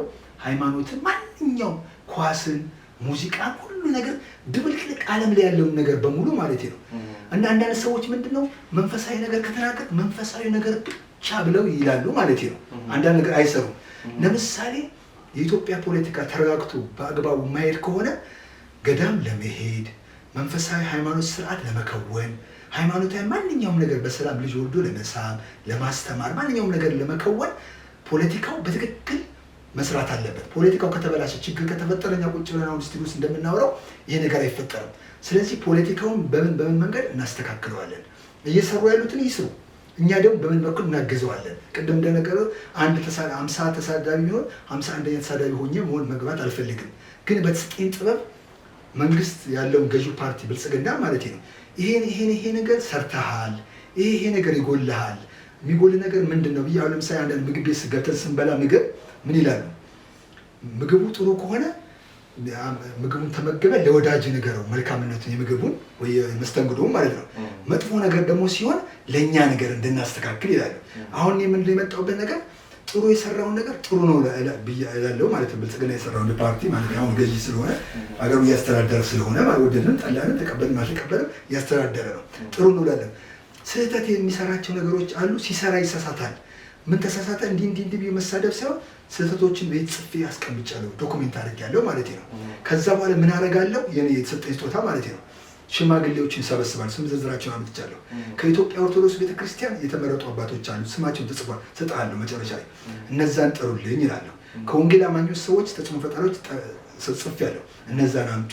ከሙስሊሞች ከተለያየ ቤተ እምነት ሁሉ ተጽዕኖ ፈጣሪዎች ይሰበሰቡና ይሄን ሰርቷል ብልጽግና እግዚአብሔር ይስጥልን፣ እግዚአብሔር ያክብርልን። ሲሰራ ደግሞ ይሄን ተሳስቷል። ያው አባቶች እናቶች ባሉበት ይሄ ኢትዮጵያ ኦርቶዶክስ ቤተክርስቲያን ይሄን ሰርታ ይሄን አገር ጠብቃ ሁሉ ነገር ፊደል የተለያየ ነገር ስርዓትን ህግን የተለያየ ነገር ስርዓት ባለ የተዋቀረ ሆኖ እንዲመጣ አድርጋለናለች። እግዚአብሔር አባቶቻችን እናቶቻችንን እግዚአብሔር ይስጥልን፣ እግዚአብሔር ያክብርልን። ሙስሊሞች ሲመጡ ሀገር ሰላማዊ ሀገር አይደለም። ሙስሊሞች መጥተው ንጉሱ ተረጋግቶ ሀገር ያስተዳደረ በነበረበት ሰዓት ነብዩ መሐመድ ብዙ ችግር ሲፈጠርባቸው ወደ ኢትዮጵያ መልእክተኞች ልከው በሰላም ተቀብለው አስተናግደው እናንተ ሙስሊሞች ናችሁ የታባታችሁ ምናምን ብለው ገለው እዛ ጨፍልቅ የእኛን ተቀበሉ ብለው ጫና አደረጉባቸው። እንደ እምነታቸው አድርገው እንደዛ ጂኒስ አባትና እናት የነበሩበት አገር ውስጥ ነው እምነታቸው አክብረው አኑረው ከዛ በኋላ ሄደው ለነብዩ መሐመድ ሲነግሯቸው ተገርመው ተደንቀው ኢትዮጵያ እንዳንነካ ነግረውናል ማለት ነው። ስለዚህ እንደዛ አይነት አገር ውስጥ ነው ያለነው እና ይሄን ነገር በሙሉ አስተካክላለሁ። ኢትዮጵያ ኦርቶዶክስ ቤተክርስቲያን አንዳንድ ቅሬታዎች የሚታዩ ቅሬታዎች አሉ። ሰዎች የሚሳደቡት ከዳር ሆኖ ምናምን ያን ነገር አይቻለሁ። ያን ነገር ለአባቶች በሙሉ አሁን ችግሯን ስላሳደገች ማለት ነው። ይሄ መልካም ነገር ፊደልን ቀርጽ አስቀምጧል። ፊደሉ ባይኖረው የዛሬ በምክንያት መጣ ነበር። ይሄን ያስቀምጠልን ማን ነው? አባቶች ናቸው። በኢትዮጵያ ለምሳሌ አጼ ሚኒሊክ ይቅርታ ለቃሉ መሀይም ናቸው። አጼ ሚኒሊክ ማለት ነው። እንዴት አትለኝም? እንዴት አጼ ሚኒሊክ መሀይም ናቸው ስለ ንጉሠ ነገሥት ናቸው። ሀገር መርቶ አስተዳድረዋል። ጂኒስ ናቸው። ሁለት አልተጋጨበት። እሳቸው ከየትኛው ዩኒቨርሲቲ ነው ዲግሪ ዲፕሎማ አድርገው ሀገር ያስተዳደሩት ስትል የተማሩበት ዩኒቨርሲቲ የለም። እሳቸውን ያስተማረችን ያነቃች ማነች? ቤተክርስቲያን ገብቷል። ፊደሎችን በማንበብ የተለያየ ነገሮችን ሁሉ አጼዎቹን ተመልከታቸው። ያስተማራቸው፣ ያሰለጠናቸው፣ ያበቃቸው ማንበብ፣ መጻፍ፣ የተለያየ ነገሮችን እንዲያደርጉ ያደረጋቸው ከየት ነው ተመርቀው የሚወጡት ማለት ነው? ቤተክርስቲያን ስርዓት ያስተማራቸው ማለት ነው። የተለያየ ቀሳውስቶች፣ ዲያቆናት፣ የተለያየ ቄስ ትምህርት ቤት ድሮ የሚባል ነበረ ማለት ነው። በተለያየ ሀገሪቱ ክፍል ውስጥ ዞረው አስተምሯል። ፊደል ማለት ነው። ፊደልን ቆጠርክ፣ አወቅ፣ ነቃ፣ አነበብክ፣ ነቃ፣ ዓለም ዙሪያ ሄድክ ማለት ነው። ገብቷል? እና ይህን አስተዋጽኦ አድርጋለች። ገብቷል? ያንን ነገር ስላየን ሁሉም አጼዎቹ የት ነው የተማሩት? ኦክስፎርድ ዩኒቨርሲቲ፣ አዲስ አበባ ዩኒቨርሲቲ፣ ባህር ዳር ዩኒቨርሲቲ፣ መቀሌ ዩኒቨርሲቲ አልተማሩም። ዩኒቨርሲቲ በወቅቱ ስላልነበረ ማለት ነው። ማን ያሰለጠናቸው? ማን ያስተማራቸው? ማን ያነቃቸው? ጂኒስ ያደረጋቸው? መጽሐፍ ቅዱስ ያነቃቸው ማለት መጽሐፍ ቅዱስ። ማን ትምህርት ሰጠቸው? ቤተክርስቲያን። ገብቷል? ይሄ ነገር ስለሆነ ቤተክርስቲያን ያደርግና አንዳንድ የሚደረጉ ነገሮች ከውጭ ነው የሚሳደቡትን ነገር አውቄያለሁ፣ ዶክሜንት አድርጌ ያስቀምጫለሁ ማለት ነው። ሲሰበሰቡ እነዚህ ሁሉ እናደርግና ሁሉ ነገር ይስተካከላል። እኔ ለሰጠኝ ነገር ማለት ነው። ገብቷል? ይሄን ነገር ቀመር አለው እያልከኝ? ቀመር አለው። እና ምንድነው አሁን ቀመሩ ደግሞ ወደ ኋላ ሄድና ከኖ ይጀምራል። አሁን ያለውንም ይነግረናል። ወደፊትም ይሄዳል። ወደፊት ምን ይመጣል? ምን ይከሰታል? በዚህ ነገር ላይ ጥቂት እናወራለን። ወደፊት የሚከሰተው ነገር አሁን ምንድነው እንደ መረጃ ስትመለከት ማለት ነው እንደ ሀገሪቱ ለምሳሌ የእግዚአብሔር ሰዎች የምትላቸው ነቢያቶች እግዚአብሔር የሚሰጣቸው ነገር አለ። አሁን ያለውን ወደፊትና ወደፊት የሚመጣውን ነገር ያውቁና ቀድሞ እርምጃ እንድንወስድ ይነግሩናል ማለት ነው። ገብተዋል? የእግዚአብሔር ሰዎች በመጽሐፍ ቅዱስ ላይ ማለት ነው። አሁን የተሰጠ ነገር ምንድን ነው የሚለውን ነገር አሁን እንድጠየቅ እንፈልጋለሁ። ገብተዋል? ዝም ብዬ ለፍልፍ ቢሆን ነገር ተናግሬ እስከ መጨረሻው ጠንክሬ ነው የሰራሁት። እግዚአብሔር ረድቶኝ ማለት ነው። መጨረሻ ላይ አሁን ከንቲባው ጽሕፈት ቤት የሚመጡ ግለሰቦች እንዲጠሩ መፈልጋቸው ሰዎች አሉ። እንደ ግለሰብ ሀሳብን መንግስትም የሚለው ምንድነው ሀሳብን አምጡ። ገብቷል? ጦር በሰራይ በማንሳት በመሰዳደብ የተለያየ ነገር አንጃ ውስጥ በመግባት የተለያየ ጎራ ውስጥ ገብቶ የሆነ ፓርት የሆነ ግሩፕ ውስጥ ሆኖ መሰዳደብ፣ ኦሮሞ፣ አማራ፣ ትግሬ እንደዚህ ይሄኛው አንጃ ከዛኛው ግሩፕ ብለን መስደብ ሳይሆን የተሰጠኝን ነገር ስርዓት ባለው መንገድ ይዤ እመጣለሁ። ከዛ በኋላ ብልጽግና አሁን ቀጣይ ምርጫ አለ። ብልጽግና የሰራሁት ቀመር አለ ማለት ነው። ገብቷል? አሁን ሁሉም መጨረሻ ላይ ሰው እንዲይዝልኝ እፈልጋለሁ፣ እንድጠይቅ እፈልጋለሁ ማለት ነው። እና ቀመር ሰርቻለሁ እና በደንብ አረጋግጫለሁ። ገብቷል? በኋላ ተጠያቂነት እንዲመጣ ይሄ ሚዲያው ሀሳብ አለ የኔ ግለሰቡ ማለት ነው። እና ምንድነው በደንብ አድርጌ ስሰራው ብልጽግና እስኪ ድረስ ነው የሚሄደው የሚለውን ሰራሁት ማለት ነው። እስከ 2024 ድረስ አለ ብልጽግና ማለት ነው። እስከ ፊታችን ማለት ነው። ገብቷል? በጣም አደገኛ ነገር ነው ይሄን ማለት ነው። በጣም ሪስክ ወስድበታለሁ ማለት ነው። አሁን አንዳንድ ሰዎች እንትን ሊሉ የሆነ እንትን እስከ 2024 ብልጽግና የሚባል ፓርቲ አለ። ተመልከት፣ እሱን የሰራሁበት ነገር አለ፣ ዶክሜንት አድርጌያለሁ። ይሄን የምሰጠው ለማን ነው? እንደዚህ የሚሰበሰቡ ሰዎች ሲሰበሰቡ ብልጽግና የጠቅላይ ሚኒስትር ጽሕፈት ቤቱ ተወካዮች ይመጣሉ፣ የኦርቶዶክስ ቤተክርስቲያን ተወካዮች ይመጣሉ፣ የሁሉም ቤተ እምነት አሁን እንደነገርኩ ስማቸው ስላለ ማለት ይመጡና የዛን የምናገር በመሀልም አንዳንድ ነገር እናገራሉ ለህብረተሰቡ ማለት ነው። ከዛ በዛን ሰዓት ሄጄ 2024 ላይ ምን ይመጣል ቀድሜ ነው እንግዲህ እዚህ ነው ያለሁት። እኔ ፍጡር ነኝ፣ ሰው ነኝ፣ ተራ ግለሰብ ነኝ። ገብቷል? እንዳልታበይ ማለት ነው። ቀመሩን ግን ስሰራ ይሄድና ይነግረኛል ሁሉ ነገር ማለት ነው። ቁጥሩ ከኋላ አልነበረ አሁን አለ፣ ወደፊት የሚሄድና ምልክቱን ይነግረኛል። ምን ይሆናል? ሰርቼዋለሁ። እንደዚህ እንደዚህ እንደዚህ እንደዚህ ይሆናል። ከዛ እንቀድማል። አሁን ደህንነት የሚባል ደህንነት መስሪያ ቤት አለ። የደህንነት ስራው ምንድነው? ወይ አሸባሪ የሆነ ነገር ሊመጣ ሳለ ቀድሞ ያ አሸባሪው መጥፎ ነገር ሊሰራ አለ። በቤተክርስቲያን ላይ ሊሆን ይችላል፣ በሀገር ላይ ሊሆን ይችላል፣ በዜጎች ላይ ሊሆን ይችላል። ያን ነገር በሲቪል ተከታትሎ ምን ማድረግ ነው ሀሳቡ? ያ ይዞ የመጣው አሸባሪ የተባለው አካል ንብረትን ሳያወድም ሰውን ሳያገድል የተለያየ መንግስት ላይ ግለሰብ ላይ ቤተ እምነት ላይ ግለሰቡ ተጽዕኖ ሳያደርግ አስቀድሞ በሲቪል ተከታትሎ ያን አስቀድሞ ማክሸፍ ነው ስራው ማለት ነው። እኔም የዛን ስራ ነው የሰራሁት ያዘጋጀሁት ማለት ነው። እጠየቅበታለሁ። ይህን ግን ስል በጣም የሚጠረግ የመንግስትም አካልም ቤተክርስቲያንም መጠንቀቅ ያለባቸው ነገር ምንድነው? አንድ ማንኛውም ግለሰብ ወስዶ ይህን ነገር ለማንም ግለሰብ አልሰጥም። ስርዓት ባለው መንገድ አሁን በስነ ስርዓት መንግስትም ምን ብሏል? የምትጠይቁኝ ጥያቄ ስርዓት ባለው መንገድ መታችሁ ጠይቁኝ፣ ሀሳብ አምጡ ሞግቱኝ ስላለ ሀሳቡን ይዤ ነው የምሞግተው ማለት ነው፣ የምሰራው ማለት ነው። ስለዚህ ይህን አገሬን አከብራለሁ። እናትና አባቶቻችን ተዋግተው ዋጋ ከፍለው ከጣሊያን ጋር መስዋዕትነት ከፍለው ይህን ሀገር አስቀምጠውልናል ማለት ነው። እና ዝም ብዬ አፌን ከፍቼ ይህን ሚስጥር ለማንም አካል አልሰጠም ማለት ነው። ብልጽግና እንኳን ጠርቶ ቢጠይቀኝ ለብልጽግና አልሰጠውም። የሆነ አካል ጠርቶ ቢጠይቀን ለማንም አልሰጠም። የምጠይቀው ሁሉም ሽማግሌዎች ይሰበሰቡና ልብ አድርጉልኝ ብዬ ነው ማስረዳው። አሁን ደግሞ ጦርነት በዙሪያችን አሉ። አሁን የኢትዮጵያ ትንሣኤ እንደሚመጣ መንገድ ጠራጊ ነኝ ብያለሁ። ሰዎች ጥያቄ አለኝ። ምናልባት አሁን አንተ ቀመር ያልከው አሁን ትንቢታዊ ነው ወይስ ያለፉትን አሁን ከአፄዎቹ ጀምረህ እየነገርህን ነበረ? ከአፄ ምኒልክ ጀምረህ አሁን ተማረ የምትለው ሰው አሁን አንተ በዚህ በዩኒቨርሲቲ ያለፈውን ነው ወይስ በቤተ ክርስቲያን ዙሪያ የተማረውን ነው? ሀገር አስተዳድረዋል እነሱ አይደለም? አስተዳድረዋል። በቤተ ክርስቲያን ተምረው አስተዳድረዋል። በቤተ ክርስቲያን ተምረው ተማረ የሚባለው አሁን ባለው ነባራዊ ሁኔታ መንፈሳዊውን ከመንፈሳዊ ወስደ ካለው ነባራዊ ሁኔታ ህይወት የእውቀት የተለያየ ሀገር ሄደህ እኮ የእውቀት ልምድ እንትን ተወስዳለህ አይደል? ልምድ አይደል? ከእያንዳንዱ ነገር ከነገስታቶችም ውድቀታችንን መልካም ነገሮችን ሁሉ ሰብስበን አሁን የመጣሁት ምንድነው ዲጂታል ዓለም ውስጥ ነው ያለ ነው አይደለ? አፄ ምኒልክ መልካም ነገር አለ፣ መጥፎ ነገራቸው መልካም ነገራቸውን መውሰድ ስለ መልካምነታቸው ሳይሆን ስለ ቀመር ነው አሁን አንተ እያወራ ያለው። እኔ እንዲሁም ቅድም ከማቋረጥ ብዬ ነው እንጂ ነገሮቹን ወደኋላ ብዙ ልጠይቅ ያሰብኩት ነገር ነበረ። ግን አሁን ቀመሩ አሁን ትንቢታዊ ነው ያንተ ሁሉ ነገር በፊት ለሚመጣ እስከ 24 ነው እስከ አልፎ እስከ 2024 ላይ የሚሰበሰቡ ማለት ነው። ከፊት በኢትዮጵያ አቆጣጠር ይሄ መለኮት አቆጣጠር ስለሆነ ኢትዮጵያ ውስጥ ያለው ቀመር የመለኮት አቆጣጠር ነው። ይሄን ያረጋገጥኩበት ነገር አለ ማለት ነው። ገብቷል? ኢትዮጵያ አንደኛ ጌታችን አምላካችን ኢየሱስ ክርስቶስ ሲወለድ የእግዚአብሔር ፕሮግራም ቅድስት ድንግል ማርያም ሲወለድ ይሄ የእግዚአብሔር አጀንዳና እቅድ ነበር አይደለ? ያን የዘር ሐረግ ድሉን ቼኑን ጠብቀው ሄደው መስዋዕት ወይን ገጸ በረከት ያበረከቱት ኢትዮጵያኖች ይቆጥሩ ነበረ ማለት ነው። ኢትዮጵያኖች ማለት ነው። ወርቅጣን ከርቤ ማለት ነው። ሌላው ደግሞ ማረጋገጫ ደግሞ የፀሐይ ግርዶሽ አሁን በ2012 ላይ ማለት ነው። የፀሐይ ግርዶሽ ከመከሰቱ በፊት ዶክተር ሮዳስ ቀመሩ ተቀምጦ ዶክሜንት ሆኗል ማለት ነው። ገብቷል? አባቶቻችን እየሰሩ እያስተካከሉ እያሰናሰሉ እያመሳጠሩ አስተካክለው የዘመን ስርዓት ዑደቱን በሙሉ ሰንደው አስቀምጠውልናል በግዕዝ ፊደል ማለት ነው። በግዕዝ እስኪ ምናልባት እስኪ አሁን ማብራሪያ ለሱ አሁን ስጠን እስኪ በምን እናውቃለን ነው ወይስ ዶክተር ሮዳስ ነገረን? አሁን አባት እነዚህ ሁሉ መረጃ ነገባት ኢትዮጵያውያን መሆናቸውን ኢትዮጵያውያን መሆናቸውና እና ፀሐይ ግርዶሽ ከመከሰቱ በፊት ቀመሩን ነገረን ማለት በዚህ ጊዜ ይከሰታል አለ። በትክክል በአይናችን በጆሮአችን የነገረን ነገር ሆነ ማለት ነው። ከዚህ በፊት ጂኒየስ ሲሆኑ እናትና አባቶች በግዕዝ ፊደል ነገሮች ቀምሮ ያስቀምጡልን አሉ። ከዛ ተነስቼ ደግሞ እኔ ለዚህ ዘመን እንዲሆን የራሴ ቀመር ነው ብያለሁ። ግን በፊደሉ አርጌ ልክ እንደዚህ እንደሰሩ እኔም እጠይቃለሁ። እግዚአብሔርም ሰጥቶኝ ስጦታ ማለት ነው።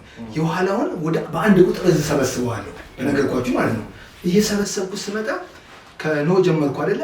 መሀል ላይ የፖለቲካውን የሁሉም ነገር እያንዳንዱን የቤተ ክርስቲያን እያልኩ እዚያውን ያለንበት እንደርሳለን ማለት ነው። ወቅቱ የምርጫ ነው። የተለያዩ ተፎካካሪ ፓርቲዎችን ብልጽግና ፓርቲ ምረጡ እያለ የሰራውን ስራ እና ምልክት አለው። ምልክት ይነግረኛል። ለካ እንደዚህ ነው ይሄ ነገር ከሆነ እንደዚህ በዚህ ዓመተ ምህረት እንደዚህ መጣ፣ ቀጥሎ እንደዚህ ይሆናል ብዬ ደግሞ ሰርቼዋለሁ ማለት ነው። እና በጣም ሰፊ ስለሆነ ወደዛ ከሄደ ከኋላው አንድና ከፊት ለፊቱ ደግሞ አሁን ይዘህ የመጣኸው 17ን እነዚህ ሁለት ነገሮች እናያለን ብዬ አስባለሁ። ከምናወራው ላይ በደንብ እንግባባ። ትናንትና የመጡ እነዚህ ያሉ ግን ይሄንን ብለን አንዱ እናያለን። ለምሳሌ የሻምፒዮን የሩጫውን ማለት ነው። እሱን አንድ አንስተን ብናይ በዚህ ዓመተ ምህረት በዚህ ጊዜ ከባንዲራው ጋር ተያይዞ 17 የተባልነው አለ። እሱን ይዘን ዛሬ ደግሞ ይሄንን ይዘን እንመጣለን። ግን እንደው ከነገራችን ሳንወጣ እዚሁ ጋር ይሄን ነገር የሚያስቀጥለንን ጥያቄ ላንሳና እንቀጥላለን። በእምነት ደረጃ የምን እምነት ተከታይ ነህ? እኔ ኦርቶዶክስ ቤተክርስቲያን ተከታይ ነኝ። ኦርቶዶክስ ተዋህዶ። እሺ። ኦርቶዶክስ ተዋህዶ ቤተክርስቲያን በቶ ቅርጽ መስቀል የተሰራ መስቀል የላትም። አንተ ደግሞ እሱን ያደረከው በምን ታረጋግጥልኛለህ? በጣም ጥሩ። ይኛውን ወደ ሌላ ርዕስ እንዳለ በጣም ጥሩ። እዚቹ ጋር ነው እዚች ጋር ምንሄደውና እሷን አስረድተኝ። እቺኛዋ በጣም ጥሩ። እቺኛዋ ስንተኛ ፊደል ነች? ቶ ስንተኛ ፊደል ነች? ሰባት። አየህ፣ በሰባት ቁጥር ነው ለምሳሌ ቶ 7 ቁጥር ነው ብያለሁ። አየህ፣ ምንም የማያይዝበት ነገር አለ። መሬት ላይ የሚሰጥ ምልክት አለ ማለት ነው። ቶ 7ኛ ፊደል ነው። ክርስቶስ ብለህ ስትጽፍ በመሀል እቺ ፊደል ትገባለች። ቶ ፊደል ማለት ነው። የሚያመለክተኝ ነገር አለ አንድ። እንደገና ደግሞ መሬት ላይ ደግሞ ሲሄድ አሁን በቃ መሬት ላይ ሁሉ ነገር አለ። ዲጂታል መሬት ላይ ሁሉ ነገር አለ ለኔ ማለት ነው። ይታየኛል። እግዚአብሔር የሰጠኝ ስጦታ ስለሆነ ማለት ነው። ስለዚህ እኛ የምናደርገው መስቀል ስህተት አለው ማለት ነው አይደለም? አሁን ስህተት የለውም። ይሄኛውን ቶ ግብፅ ሀገር ውስጥ ግብፅ ውስጥ ማለት ነው ጣዖቶች ይዘውት ጣዖት ላይ አንዳንድ ጣዖቶች ላይ ይዘውት ይታያል፣ ማሳየት ይቻላል ማለት ነው። አየህ አሁን ይሄን ነገር ወደፊት ብዙ ስለሆነ ለማስረዳትም ጊዜ ስለማይበቃ ነው ይዘውት አያለው ማለት ነው። አሁን የኔ ሳጥናኤልን የሚሰራውን የሆነ ጥበቡን ነቅቼበታለሁ ማለት ነው። አስቀድሞ የእግዚአብሔር የሆነ ነገር ይሄ ነገር እንደሚነሳ ያውቃል። ጣዖት ይዞታል ቶችን። እቺ ፊደል ግን የት ነው ያለችው? የማን ነው ፊደሉ? የኢትዮጵያውያን ቶ የኢትዮጵያ ፊደል ነው ይሄኛው ማለት ነው። የፀሐይ ማለት ነው። የምን የዛ ጣዖቱ ይዞታል። ስታዩ ይሄማ የግብፅ ጣዖቶች ላይ ምልክት አለ ብለህ ትተዋለህ ማለት ነው። አሁን አረንጓዴ ቢጫ ቀይን ግብረ ሰዶም ሲይዙ ሌላውን አቅጣጫ ጀርባውን ለምንድን ነው ያደረጉት ብለህ ሳታይ ግብረ ሰዶም ብለህ እንደምትሄደው እሱ አስቀድሞ እቺን 7 ቁጥር ስለፈለገ የመበረዝ ስራን የሰራው ማለት ነው። በማዕተብ ላይ ቶ ፊደልን በአንገት እንደ መስቀልን አውልቆ ቶን ተክቶ ማድረግ ተገቢ ነው ወይ? የኢትዮጵያ ኦርቶዶክስ ተዋሕዶ ቤተክርስቲያን እምነት ተከታይም ብለኛል። ማዕተብህን አስፈትቶ መስቀልህን የክርስቶስ የተሰቀለበትን አስነስቶ ቶን ያስደረገ ትክክለኛው ነገር ነው ወይ? እንደ አንድ አማኝ ይሄ ትክክል አይደለም እያልኩ ነው። አሁን ይሄንን ለማስረዳት ነው ከፊደሉ ጋር ነጻጽሬ ያለውን ነገር አነጋገረች ያመጣሁት ማለት ነው። እኔ የተረዳሁበትና አሁን ይሄን ሐሳብ እንዲወስዱት ነው የምፈልገው፣ እንዲወስዱትና እንዲመለከቱ። ለምሳሌ ማለት ነው እኔ አሁን ሁሉ ነገር ስለመጣልኝ በደንብ አድርጌ ለምሳሌ የስዋስቲካ ምልክት ማለት ነው በጀርመን ውስጥ በተለያየ ምልክት በተለያየ ነገር እንዳታረግ ተከልክሏል ማለት ነው። በዛ አርማ ስር ሂትለር ከፍተኛ የሆነ ግድያ ስለፈጸመ አይሁዶች ላይ በዚህ በስዋስቲካ አሁን 100% እቃወማለሁ። የጀርመንም አይደለም ወደዛ የናዚዎች ወደዛ ያሉትን በፍጹም አይደለም። እሱ ግን ላሊበላ እንትን ላይ አለ። እሱ ምልክት ለመጀመሪያ ጊዜ የሰራውም ላሊበላ ነው፣ የተቀመጠውም ከዚያ ነው። ከዛ ወስደው ነው። ስለዚህ የስዋስቲካም አይደለም እሱ ምልክት የናዚዎችም አይደለም። ናዚዎች ሰርቀው ነው አሁን ስለዚህ አሁን ይሄንን እንደ ታሪክ እንይዛለን። የቶ መስቀልን እንዴት እናደርጋለን? በምን ምክንያት ይሄንን አመጣን? 7 ክርስቶስ ስላለ ሊሆን አይገባም። ምክንያት ክርስቶ ላይ ነው ያለችው። ስለዚህ ክርስና ሚል ሌላ 4 ፊደል አለ። ለምን እነሱን ሳናረግ ክን ለምን አላረግ? ቶናት ወይ ክርስቶስ የተለያየ ምልክቶች ስላሉ እንደ ምልክት ሌላም አሁን ግብፅ ውስጥ ነው አለ ብያለሁ። አሁን እኔ የማይበት መንገድ አለ ማለት ነው፣ ሰዎች እንዲረዱ የሚፈልገው። ለምሳሌ ልውሰድልህ፣ ግብፅ ውስጥ ነው አይደል ያለው ይሄ እንትን ጣዖት ይዞት የቶ ምልክት ማለት ነው አይደለ? ከዛ በኋላ ስመጣ እኔ እኮ ሁሉ ነገር ሲገናኝልኝ ነው የማደርገው ማለት ነው። ገብቶሃል? እና ኮድ ዲፕሎማት ኮድ 1 ኮድ 2 ኮድ 3 አለ ኢትዮጵያ ዲፕሎማቶች ማለት ነው። ኮድ 1 ጣሊያን ነው፣ ኮድ 2 ፈረንሳይ ነው፣ ኮድ 3 እንግሊዝ ነው፣ ኮድ 4 አሜሪካ ነው፣ ኮድ 5 ቤልጂየም ነው። አሁን ይሄ ሁሉ የተቀመጠበት ምክንያት አለው። ገብቷል? ኮድ 6 የሆነ አረብ ሀገር ነው ጊዜ ወስቻው። ኮድ 7 ግን ግብፅ ነው። እንዴት 7ኛ ላይ ግብፅ ሊመጣ ቻለ?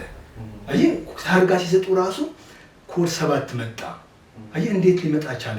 እና ይሄን ኮድ 7 የግብፅ ይሆንና ከዛ ግብፅ ሄጄ ደግሞ ይሄንን ሳየው የግብፅ እንትን ፒራሚዶች ላይ የአምልኮ ቦታዎች ይሄን ነገር ሳየው እንዴት ነው የተገናኘው? 7ኛው ፊደልና 7ኛው ፊደል 7 ቁጥር ኮድ ዲፕሎማት ሆነ እና በዛ ፍንጭ ሰጠኝና ይሄንን ለማስረዳት ለመሞገትም ለማሳየትም ነው የመጣሁት ማለት ነው። እና ሳጥናኤል ቀደም እንደነገርኩ ማለት ነው ያን ጣዖት በሚሰሩበት ሰዓት አስቀድሞ ይወስደዋል። ፊደሉ የኛ ነው። የፊደሉ አሁን የፊደሉ እኮ ፓወር አለው። አሁን እኔ የኢትዮጵያ ፊደል ፓውቶ 7ኛ ፊደል ነው፣ በ7 ቁጥር ነው፣ 7 ፊደሎች ናቸው። እና ይሄን ነገር ስለሚያውቅ እየበረዘብን እንዳንጠቀም እያደረገን ነው። ተሳስተንም ሆነ እኮ እንድንተራረምም ነው። ገብቷል? እና ይሄ ነገር ስለሆነ በዚህ ምልክት ደግሞ ለሞግታችሁ መጣው። ይሄን ነገር ነው ታዩታላችሁ። 7 ኮድ ዲፕሎማት ሆነ፣ ግብፅ ስቲል 7 ሆነ፣ 7ኛ ፊደል ሆነ፣ ቅድም 7 አጋንንት 7 እግዚአብሔር እንትን ሆነና ከዚህ ጋር ተያይዞ ይሄን ነገር አመጣው። ያው መብራታችን መጥቷል። በጥራት ደግሞ እንቀጥላለን። ጨዋታችንን ላለማቋረጥ ነው በዛኛውም ከለር ያሳየናችሁ ይሄን ያህል ሰዓት ያስጠብቅናችሁና አሁን ደግሞ ከመብራቱ ጋር አብረን እንቀጥላለን እስኪጠፋ ድረስ። በኢትዮጵያውያን ላይ የቶ ምልክት በሰውነታቸው ላይ በመስቀል በፊታቸው ላይ ተደርጎ አይተናል። ስለዚህ እንግዲህ ግብፃውያን ይዘውታል ቶን በጣዖቶቻቸው ላይ። ስለዚህ እንደ ኤልጂቢቲኪው እንደሚከተለው እንደዛ መንፈሱ ስለሚያውቅ አስቀድሞ እየቀማን ነው እንዳይቀሙን ነው እኔ ያደረኩት እያልከኝ ነው። በጣም ጥሩ። ቀድሞ እሱ ገባ የወደቀ መልአክ ስለሆነ በመንፈሳዊ ዓለም ውስጥ ከፍተኛ ጥበብ ስለነበረ ወደፊት የሚመጣው ነገር በሙሉ ያውቃል። ገብቷል። ዓለም ላይ ይሰራ ያለውን ነገር ማለት ነው። ስለዚህ ቀድሞ ነገሮችን እያዘጋጀ ወተር እያስያዘ የሚደረገውን ነገር እያደረገ እያደበላለቀ ስለሚመጣ ቀድሞ ነው ጣዖት ስታይ በቃ ጣዖት ነው ብለህ እንድታው ማለት ነው። አሁን የገብረ ሰዶሞችን አይተህ እንዳነገርኩህ ማለት ነው። እንደዚህ ነው ስትል ከዚህ በኋላ ግን መነሻው ምንድን ነው እያልክ ገብቷል። እንዳትመጣና እንዳትመረመር። አሁን እዚህ ሀገር ሁሉ ነገር የቁጥር መነሻ የፊደል መነሻ የሁሉ ነገር መነሻ እዚህ ሀገር በመፈጠረም እግዚአብሔር አመሰግናለሁ እኔ እዚህ ስለተፈጠርኩ ማለት ነው። እና የሁሉ ነገር ምክንያት አለኝ። አሁን መብራት ጠፋ አይደለ? አሁን ሁሉ ነገር መብራት ስትል መብራት 17 ነው። 17 ቁጥር ነው የመጣሁት አይደለ? መብራት 17 ቁጥር ነው። ሁሉ ነገር ከኔ ጋር ንግግሬ ሁሉ ነገር ቁጥር ጋር እየያዝና ይነግረኛል። መብራትን ብንደምረው 17 ነው የመጣው። መብራት ጠፍቷል፣ መብራት ይበራል፣ መብራት 17 ነው። እስቲ አሳያቸው። መብራት እስኪ እንደው አንዴ ሁላችሁም እየተከታተላችሁ ያላችሁ ተመልካቾችን በዚህ ሰዓት አብረን መጓዝ እንችላለን። እንዲያውም በጣም ጥሩ ጽፌዋለሁ። መጀመሪያ መብራት የሰራው ማለት ቶማስ ኤዲሰን አይደለ? ቶማስ ኤዲሰን አይደለ? አየህ ቶማስ ብለህ ስትጽፍ 17 ነው የሚመጣው። ቶ 7 ነው፣ ማ 4 ነው፣ ስ 6 ነው፣ 17 ነው። ከዛ መብራት የፈጠረው ቶማስ ኤዲሰን ነው። መብራት 17 ነው። በቃ እንደዚህ አንድ ነው የመጀመሪያዋ ፊደል ስለሆነ ማለት እሺ። ብ 6 ነው፣ ብ 6 ራ 4 ነው፣ ት 6 ደግሞ 6 ነው።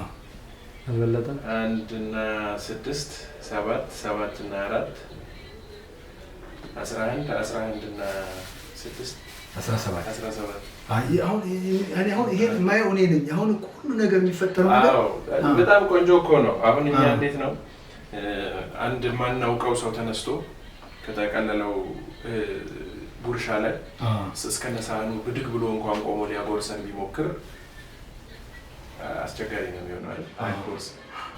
ስለዚህ አሁን ወደ ቀመሩ እንመለስና ወደ 17 እስኪ ከኋላ ቅድም ያነሳናቸውን ያው ከካሜራ ውጪ ስለነበር ያወራናቸው ከአበበ ቢቂላ ጋር መሰለኝ ተያይዞ የተነሳ 17 ቁጥር የለበሰው ጋር ምናምን ያለው እሷን የሰራበትን ነገር ሌላም ደግሞ ከፈለጉ ከመጽሐፍ ቅዱስ ማጣረቂያ በአባታችን በሳሙኤል መነሳት ይቻላል። እቺ ኢትዮጵያዊ ናት ብዬ በጣም ጥሩ እንትን ትላለች። የቅርብም ጊዜ ነው ከዛኛው አንግል እና ቀጥሎ ወደዚህ ወደ ብልጽግናው ትንተና ውስጥ እንገባለን። በጣም ጥሩ እስከ 2024 ድረስ እንግዲህ ብልጽግና ይቆያል ያለውን ነገር ብልጽግና ያለውን ነገር እንዲያውቁት ነው ብዬ ነው። እዛ አሁን ቀመሩ ስሰራ እዛ ድረስ ሄዷል። ይሄ ብልጽግና የሚባለው ፓርቲ ገብቷል። ግን አንተ ይቅርታና ምን ያህል ድረስ ሰርተሃል? ምን ያህል ጊዜ ድረስ ወደፊት ሰርተሃል? እስከ ምጽአት ድረስ ያለውን ነገር ምጽአትን አናውቅም። መላእክቶችም ቢሆኑ እግዚአብሔር ካልፈቀደው በስተቀር ግን ምልክቶቹ ሲመጡ በቁጥር እንዲሆን ማለት የምጽአት ምልክቶች አሉ። ግን አንተ የሰራበት አለ። አሁን ለምሳሌ ቀነ ገደብ ቆርጠህ የብልጽግና እስከ 2024 ድረስ ይቆያል ብለናል እና ከዛ በፊት የቆጠርከው ወደፊት ያለ ቁጥር አለ? ምን ድረስ ሄዳል? እስከ መጨረሻው አሁን ለምሳሌ ብልጽግና እስከ መጨረሻው 2024 አለ። እዛ 2024 ድረስም ሲሄድም እየሰራው ሲሄድ ብልጽግና ፓርቲ እዛው አለ 2024 ላይ ማለት ነው። ኦኬ 2024 ላይ በእኛ ማለት ነው። ይሄኛው ምርጫ የመጣ ክፍሌታችን ይሄኛው ምርጫ ጨርሶ በወዳኛው 2023 24 አካባቢ መሰለኝ የሚያልቀው ይሄኛው ምርጫ ማለት ነው። ሲያልቅም በዛም ሰዓት ፓርቲው አለ እዛ ጋር ማለት ነው። እንዲህ ልጅ ምንድን ነው እምነት ነው የሆነ ተልእኮ ነው ምንድን ነው? እኔም የምገረመው ለዚህ ነው እንድትገረሙና ምናልባት የገባኝ ነገር አሁን አንተም በጣም እንዲገባቸውና እንዲረዱ የምፈልገው ነገር በደንብ ውስጥ የሆነ ነገር አለ። ሰዎች አልተረዳችሁኝም፣ በጣም እንድትረዱኝ እፈልጋለሁ። ለምን ጊዜን መቀባጠርም አልፈልግም። በደንብ ሰርቼ ጊዜን፣ ጉልበቴን፣ ሰዓቴን ሁሉ እንትን ብዬ ሰዎችን የመጣሁት ማለት ነው። እና ከዚህ በፊት አንዳንድ ብሎ ኢንተርቪው አድርጌ ነበረ። ሰዎች አልተረዱኝም። አንተ አሁን ቀለል አልከኝ ትንሽ። ምንድነው አንተ ደስ የሚለው መንፈሳዊ ነገር ታውቃለህ። አሁን ሰዎችም ሳማክራቸው አንተ መሄድ ያለብህ መንፈሳዊ ነገር ይዘህ ስላለው መንፈሳዊ ነገር የሚያውቁ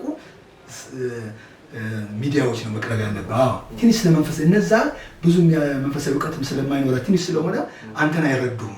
ስለዚህ አንተም አሁን ደስ ያለኝ ምርጫ ያደረኩት ምንድነው አንተ ደግሞ ብዙ ጊዜ ሳይ እንደው ራስን ለማሞገስ አይሆንብኝ እግዚአብሔር የማይወድም ማለት ነው።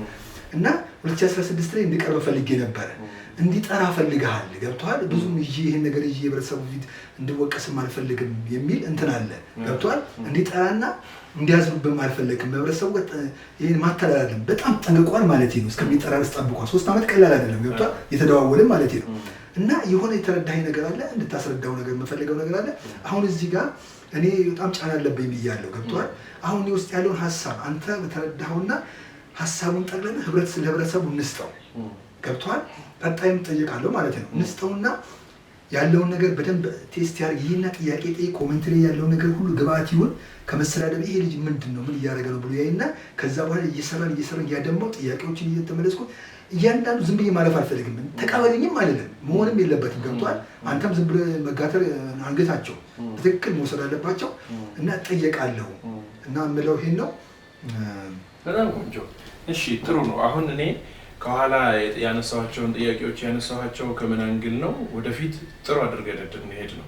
ለምሳሌ ስንጀምር ያነሳናቸው ሀሳቦች አሉ። ዛሬ እንደ መስተዋወቅ ነው የምናደርገው። ከዛ መጀመሪያ መቀበል ያስፈልጋል አይደል? እነዛ ነገሮች ላይ በደንብ ገብቶ ለመመርመር ማወቅ እነማን ናቸው ማን ነው የሚለውን ነገር በትክክል የሃይማኖትንም ጥያቄ ያነሳሁት ለዚህ ነው። ለመቀበል እኔ መጀመሪያ ሃይማኖት ኦርቶዶክስ መሆን አለበት። ባትሆን ከዛ መጀመሪያ ኦርቶዶክስ እስክትሆን የምትመጣበትን ነገር አውርቼ ነው ከዛ በኋላ ልቀበልህ የምችለው እንጂ በቀጥታ አልቀበልህም ነበር ማለት ነው። ለዛ ነው። ስለዚህ አሁን ዛሬ የመጡ የ2024 ድረስ ያሉ የሚያሳዩ ቀመሮች አሉ እና እነሱን መቼ ነው ወደ አንተ የመጡት? እነዚህኞቹ ደግሞ አሁን ዛሬ የምናወራባቸው የ17 ቁጥር መቼ ጀምሮ ነው የመጣው? ከዛ ጀምረህ ንገረን እና ቀመሩንም ታስረዳናል። የ2017 በዓመተ ምሕረቱ 2017 ላይ አለ ሀሳቡን ጽፌ አስቀምጠዋል። ግን ሲመጣ ሰበሰ አሁን ለምሳሌ በ17 ቁጥር አደረግና ማዕከል አደርጋለሁ። ማዕከል ብለህ አሁን ለምሳሌ ቴሌ ማዕከል፣ የእንትን ሴንተር ማዕከል ስትል አሁን የኢትዮጵያ ቴሌኮም የእንትን ማዕከል ይላል። ልክ ማዕከል ስትገባ ያ ቴሌ የሚባል መስሪያ ቤት ማለት ነው እያንዳንዱን ሰው ዳታ ጠቅላላ ይዟል ማለት ነው። ማዕከል ሰብስቦ ይዞታል ማለት ነው። አሁን ማዕከል ብለህ ስትጽፍ ራሱ ፊደሉ ራሱ የሚገርም ነገር ፊደሉ ራሱ የሚሰበስብ ነው። እዚች ጋር ብያታለሁ ለማረጋገጥ ያህል በኋላ ተርግም እንትን ታደርግላቸዋለህ። ይህ ማዕከል የምትለውን ያትስቲ ማዕከል ሲጻፍ እንደዚህ ነው። ተመልከታት ራሷ እንደ ከረጢት የተቋጠረች ነች። ገብቶሃል? ራሱ ይህ የሚነግረን ነገር አለ። ሁሉንም ወደዚህ ወደ አንድ ማዕከል የምሰበስብ ኢትዮጵያ ወደምትባል ሀገር ውስጥ ሰበስበዋለሁ ማለት ነው። ታሳያቸዋለህ ስክሪን ላይ ማለት ነው። እና ልክ በምሰበስብበት ማዕከል ብለን ስንገባ ኢትዮጵያ ቴሌኮሙኒኬሽን የያዘው ዳታ ጠቅላላ ያንተን ስም የሁላችን መረጃ አለ ወደ አንድ ማዕከል ስንገባ ማለት ነው የተሰበሰበ እና ስለ ኢትዮጵያ ነው የሚያወራው። ኢትዮጵያ ውስጥ ብቻ አይደለም። አሁን ቀስተ ይሄ ኢትዮጵያ ይሄኛው ባንዲራው ማለት ነው። እስቲ አሁን ባለው በዲጂታል ዓለም ላይ ያለ ነው።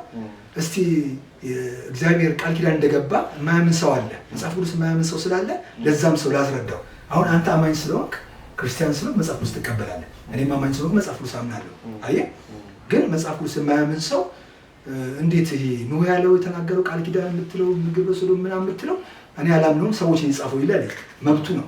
ለዚህ ሰውዬ እንዴት ነው ማስረዳው? እኔ ማለት ነው የኔ ቀመር አየህ፣ ይሄን ሁሉ ለማገዝ ነው የመጣሁት ማለት ነው። አሁን አንተ አማኝውንክ አንቺ አማኝውን ግለሰብ እግዚአብሔር መናገሩን ቃል ኪዳን መግባቱን አንድ ጎግል የተገባለ ማለት ነው አሳያቸዋለሁ። ለምሳሌ አበበ ቢቂላ እምነቱ ኦርቶዶክስ ይሁን ካቶሊክም ፕሮቴስታንት ይሁን ኢትዮጵያዊ ነው። እዚህ ሀገር ደግሞ ቃል ኪዳን ፕሮሚስ አለ። ልክ ሄዶ አንደኛ ወጥቶ ሲያሸንፍ ይህን ሰንደቅ ዓላማ ልክ አረንጓዴ ቢጫ ቀይ ቢጫ አረንጓዴ ሲያነሳ ይሄ ባንዲራ የእግዚአብሔር ቃል ኪዳን ስላለ ምልክት ይሰጣል። ልክ ሲያነሳው ባንዲራውን ሲያነሳው እግዚአብሔር ምልክቱ ይሰጠኛል ለኔ ማለት ነው። እቺ ሀገር እንደሆነች እንዴት ነው የሚሰጠኝ? ለምሳሌ ለእኔ ምልክት እናንተ አታዩትም፣ እኔ ብቻ ነው የማየው ማለት ነው። እናንተ አታዩትም፣ እንዴት ነው የማየው? አሁን የተለየውበት ምክንያት ምንድነው? አንተ ማታየው እኔ ያለው እንዴት ነው የማየው? እግዚአብሔር ያሳየኝ። እግዚአብሔር እንዴት አሳይ? ለአንተ ላስታውቃ። ለምሳሌ ቶኪዮ ኦሎምፒክ ላይ ሮጧል ማለት ነው አበበ ቢቂላ። ቶኪዮ ብለን እንጻፍ ነገራቸው በስነ ስርዓት እንዲደርብ ይፈልጋል። ቶ 7 ነው፣ ኪ 3 ነው፣ 3 እና 7 10 አልሆነ። ዮ ዮ 7 ነው፣ 17 አልሆነ። ይሄ ፊደል አልነገረም። ከኢትዮጵያ አልወጣም። ኢትዮጵያ ውስጥ ብቻ እንዳትወሰን፣ ክልል ውስጥ እንዳልወሰን፣ ኦርቶዶክስ ጋር እንዳትወሰን፣ እዚሁ እንዳትቀር ስላልከኝ ነው ወጣለሁ ማለት ነው። ዓለም ሁሉ ገና ዞራለሁ ማለት ነው። ወጣ ወደ ቶኪዮ ሄድኩኝ። ልክ ፊደልን ይዤ ሲሄድ ቶኪዮ ጋር ይነግረኛል ማለት ነው። 17 ቁጥር አልሆነ። ወላ አረጋገጣችሁልኝ አድማጭ ተመልካቾች፣ እግዚአብሔር ይስጥልኝ። ከዛ በኋላ ማሊያውን አወዳዳሪ ኮሚቴ ማሊያ ቁጥር ይለጥፋል፣ ባጅ ማለት ነው። ያን የሚለጥፈው ምክንያት ምንድነው? በውድድር መካከል መጠላለፍ እንዳይሆን፣ ማን ቅደም ተከተሉን ጠብቆ እንደገባ ቁጥጥር ለማድረግ በካሜራው ማለት ነው። አንደኛ ሁለተኛ እንደገባው ለመቆጣጠር ብለው ነው ያስከ። ልክ ለዛ ቶኪዮ ውስጥ ማሊያውን ሲያለብሱት 17 ቁጥር ነው። ቼክ አድርጉ። አሁን አሳያቸው። 17 ቁጥር አለ። አየህ አሁን እኔ እናንተ ማታዩት እኔ የማየው ይሄንን ነው። ሰዎች ይሄን ነገር ተረዱኝ። ቶኪዮ አልኩኝ። 17 ቁጥር መጣ። ምንድነው ይዞ የመጣው? አረንጓዴ ቢጫ ቀይ ቢጫ አረንጓዴ ቃል ኪዳን አለው። የሆነ ነገር ስታነሳ ይሄን ከፍ ስታረግ የሚነግረን ነገር አለ። ምልክት ነው እግዚአብሔር መሆኑን። እሱን ያዘልኝ። ለምሳሌ የምን ምልክት? እስኪ አሁን ቶኪዮ ተባለ፣ 17 መጣ። ከዛ ምንድነው ይሄ የሚያመለክተን? አሁን ለምሳሌ እኔ የዛን ቀን ያደረገውን ጫማ ቼክ ብናደርግ ቁጥሩን እናገኘዋለን። በግምት 32 ብለን ብንይዝ ምሳሌ ስለሆነ እንትን እንዳትሉ። ቶኪዮ ላይ አበበ ቢቂላ የሚለውን እስከ አባቱ ድረስ ብቆጥርና 32 ባመጣ 32 መጣ አበበ ቢቂላ የሚለው የአባቱ እስከ አባቱ ስም። ከዛ እሱ ያደረገው ጫማ 32 ቁጥር ነው። ምንድነው የጠቆመኝ? ምንድነው እየጠቆመኝ ያለው? ምንድነው እየነገረኝ ያለው? 1932 ዓመተ ምህረት ሮጦ ስላሸነፈ ነው። ራሴን ላታልን ነው እንደዚህ ነው። አሁን 32 ነው ያመጣሁት ከዛ አንግል ነው። ስለዚህ ምን ጠቆሞኛል? ያለፈ ጊዜ ነው። አሁን ላለሁበት ለኔ የጠቆመኝ ምንድነው? ጥቆማው ምን ይጠቅመኛል? ለምሳሌ ወደፊት አሁን ቅድም በጣም ትልቅ ነገር አንስተሃል 2024 ላይ ብለህ በሱ በደንብ አድርገን የምንጠቀምበት ብርሃን የሆነ ነገር ትሰጠናለህ ብዬ አስባለሁ። ለምሳሌ እስከ 2024 ድረስ ብልጽግና የሚለው ነገር አለ ከተባለ እስከ 24 ድረስ በቃ ስንበለጽግ ልንቆይ ነው ማለት ነው። ከዛ በኋላ ወይ አፈር ልንበላ እንችላለን፣ አይታወቅም። አሁን ያልኩት ምንድነው ብልጽግና የምትለዋን ቃል ብቻ ነው ይዤ የተነሳው። ስለዚህ በቃ እስከ 24 ድረስ ስለምንበለጽግ በቃ ዘና ብዬ ልኖር ዛሬ ብዬ አስባለሁ። ግን 2024 ላይ የሚመጣው ሌላ ነገር ነው ምናምን ብለኸኝ ቢሆን ደግሞ ለዛ የሚሆን ዛሬ እዘጋጃለሁ። ያ የቶኪዮ ሲባል 17 ቁጥሩ 17 መምጣቱ ሰውየው 17 ቁጥር ማሊያ መልበሱ ምንድነው የሚጠቅመን? በቃ እሱ የሚጠቅመን ነገር ምልክት። አሁን ምልክቱን ለመሰብሰብ አሁን አንድ ነገር እዚህ ጋር እንዲሰመር ይፈልጋል። ስሰራ እኔ ምልክቱ ማለት ነው መነሻ፣ መተላለፊያ፣ መድረሻውን 3 ነገር መስራት አለብኝ ማለት ነው። ከመነሻው ያችን ቁጥር ሰጥና መኖሩን ቼክ እናደርጋለን። አለ ይሄ ቁጥር አሁን ባለንበት 2000 ዛሬ ቀን 29 ነው አይደለ? ዛሬ ባለንበት መብራት አልኩኝ። አሁን ብልጽግና እየተወዳደረ ነው። ስመጣ መንገድ ላይ አርማዎች እያየው የሚመጣው ማለት ነው።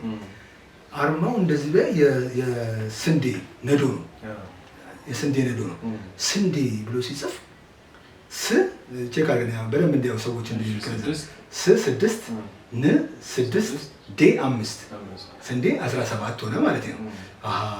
ያለውን ነገር እንደዚህ እያልኩ ይይዛለሁ አሁን ባለው ሁኔታ። ከዛ በኋላ ይሄን ነገር እንይዝና ወደፊት ሄድና ይሄን ቁጥር እያሰላሁ ሄድና ከፊት የሚሆነው ነገር እናውቃለን። አሁን ምንድነው ከፊት ለምሳሌ ዋናው ዓላማ ልምጣለ። ለምሳሌ አጼ ቴዎድሮስ ሲነሱ ከፍተኛ ጦርነት ልጆች አስነሱባቸው። ቅርስና ወደሙ፣ የተለያየ ነገር አንጀ ተነሳባቸው፣ አሟሟታቸውን የተለያየ ነገር የሆነው እናውቃለን። ይሄ ነገር ያልኩት በጣም ተጸጸትኩኝ። አጼ ሚኒሊክ መጡ፣ ብዙ ነገር ሰሩ፣ ብዙ ነገር አድርገው የተለያየ ነገር እንትን አለባቸው። እንደምን ታግለው አለፉ ማለት ነው።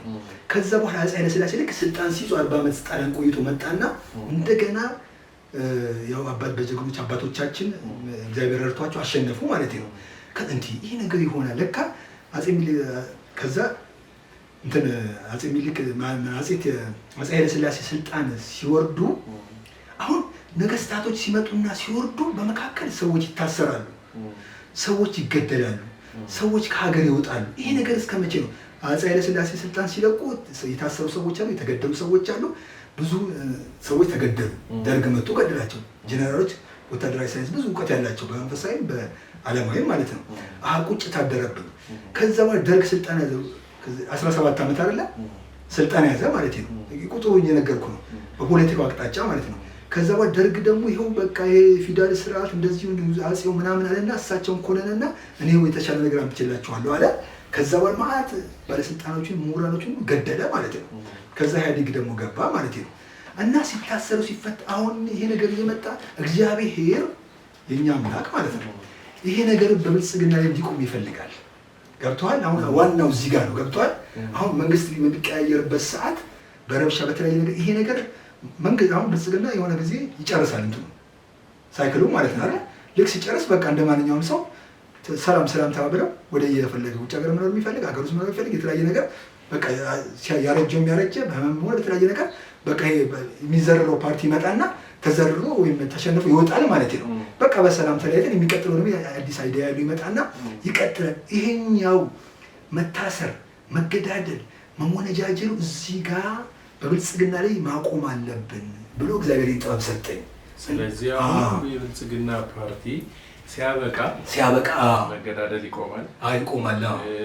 ይሄ አድመኝነት፣ ዘረኝነት በሙሉ ያቆማል ማለት ኢትዮጵያ ትንሣኤ መንገዱ እንትን ይላል። እሱ ሰው ትንሣኤ ይሆናል። ኢትዮጵያ ትንሣኤ አሁን እዚህ ጋር በጣም መጠንቀለት ዝም ብሎ ምኞት ተናገር። እኔ እዛ አካል ነኝ። እኔ መስራት ያለብኝ እኔ ደግሞ እንዴት ነው የምሰራው? ሀሳቡን እግዚአብሔር ለኖህ ቁጥር አለ የሰጠው ቁጥር ሰጥቶኝ ይሄን ቁጥር ምንድነው ማድረገው? ለኢትዮጵያ ኦርቶዶክስ ቤተክርስቲያን ይሄው ልጃችሁ ነኝ እንደ ሰብስቤ ማለት ነው። ይሄን ልሰራ ነው። ታግዙ፣ ሁሉም ሰው ያገዘኛል ማለት ነው። ከኔ ጎን ይቆማል ማለት ነው። ዝም ብሎ ይሄን ያህል ፎሎወር እያለ ዝም ብሎ ምንም የማያውቀውን ነገር በዚህ ገባ በዚህ ወጣ እያለ መከተል ሳይሆን እኔን ሰዎች ይከተሉኛል ወይ ሀሳቡን ይከተላሉ ማለት ነው። የኢትዮጵያ ትንሣኤን የሚያሳይ ወይም ደግሞ የሚጠቁም ወይ ደግሞ የኢትዮጵያ ትንሣኤ የሆነ ቀመር አለን እያለ አለ። ሁሉ ነገር አልተሳል። አሁን እኮ እዚህ አንድ ብቻ አለ። ዛሬ መግቢያችን ነው እንዳለ ነገር አሁን አንተ ስለተረዳኝ አንተ ጋር መምጣቴ ጥሩ ነው። ሰዎች ዝም ብሎ ያዳምጡኝ፣ አስጨርሱኝ፣ እስከ መጨረሻ አይቸኩሉ። ሲገቡ ደግሞ ኮሜንት መጀመሪያ ስድብ ከሆነ በቃ የዋጋ የለውም ብሎ ስድብ ይቀጥላሉ ማለት ነው። በደንብ አድምተው ራሳቸውን ይጠይቁ፣ ይመርምሩ። አሁን በብዙ ችግር ውስጥ ነው ያለነው፣ በተለያየ ነገር ውስጥ ነው ያለነው። ገብቷል? በኑሮ ውድነት፣ በተለያየ ነገር።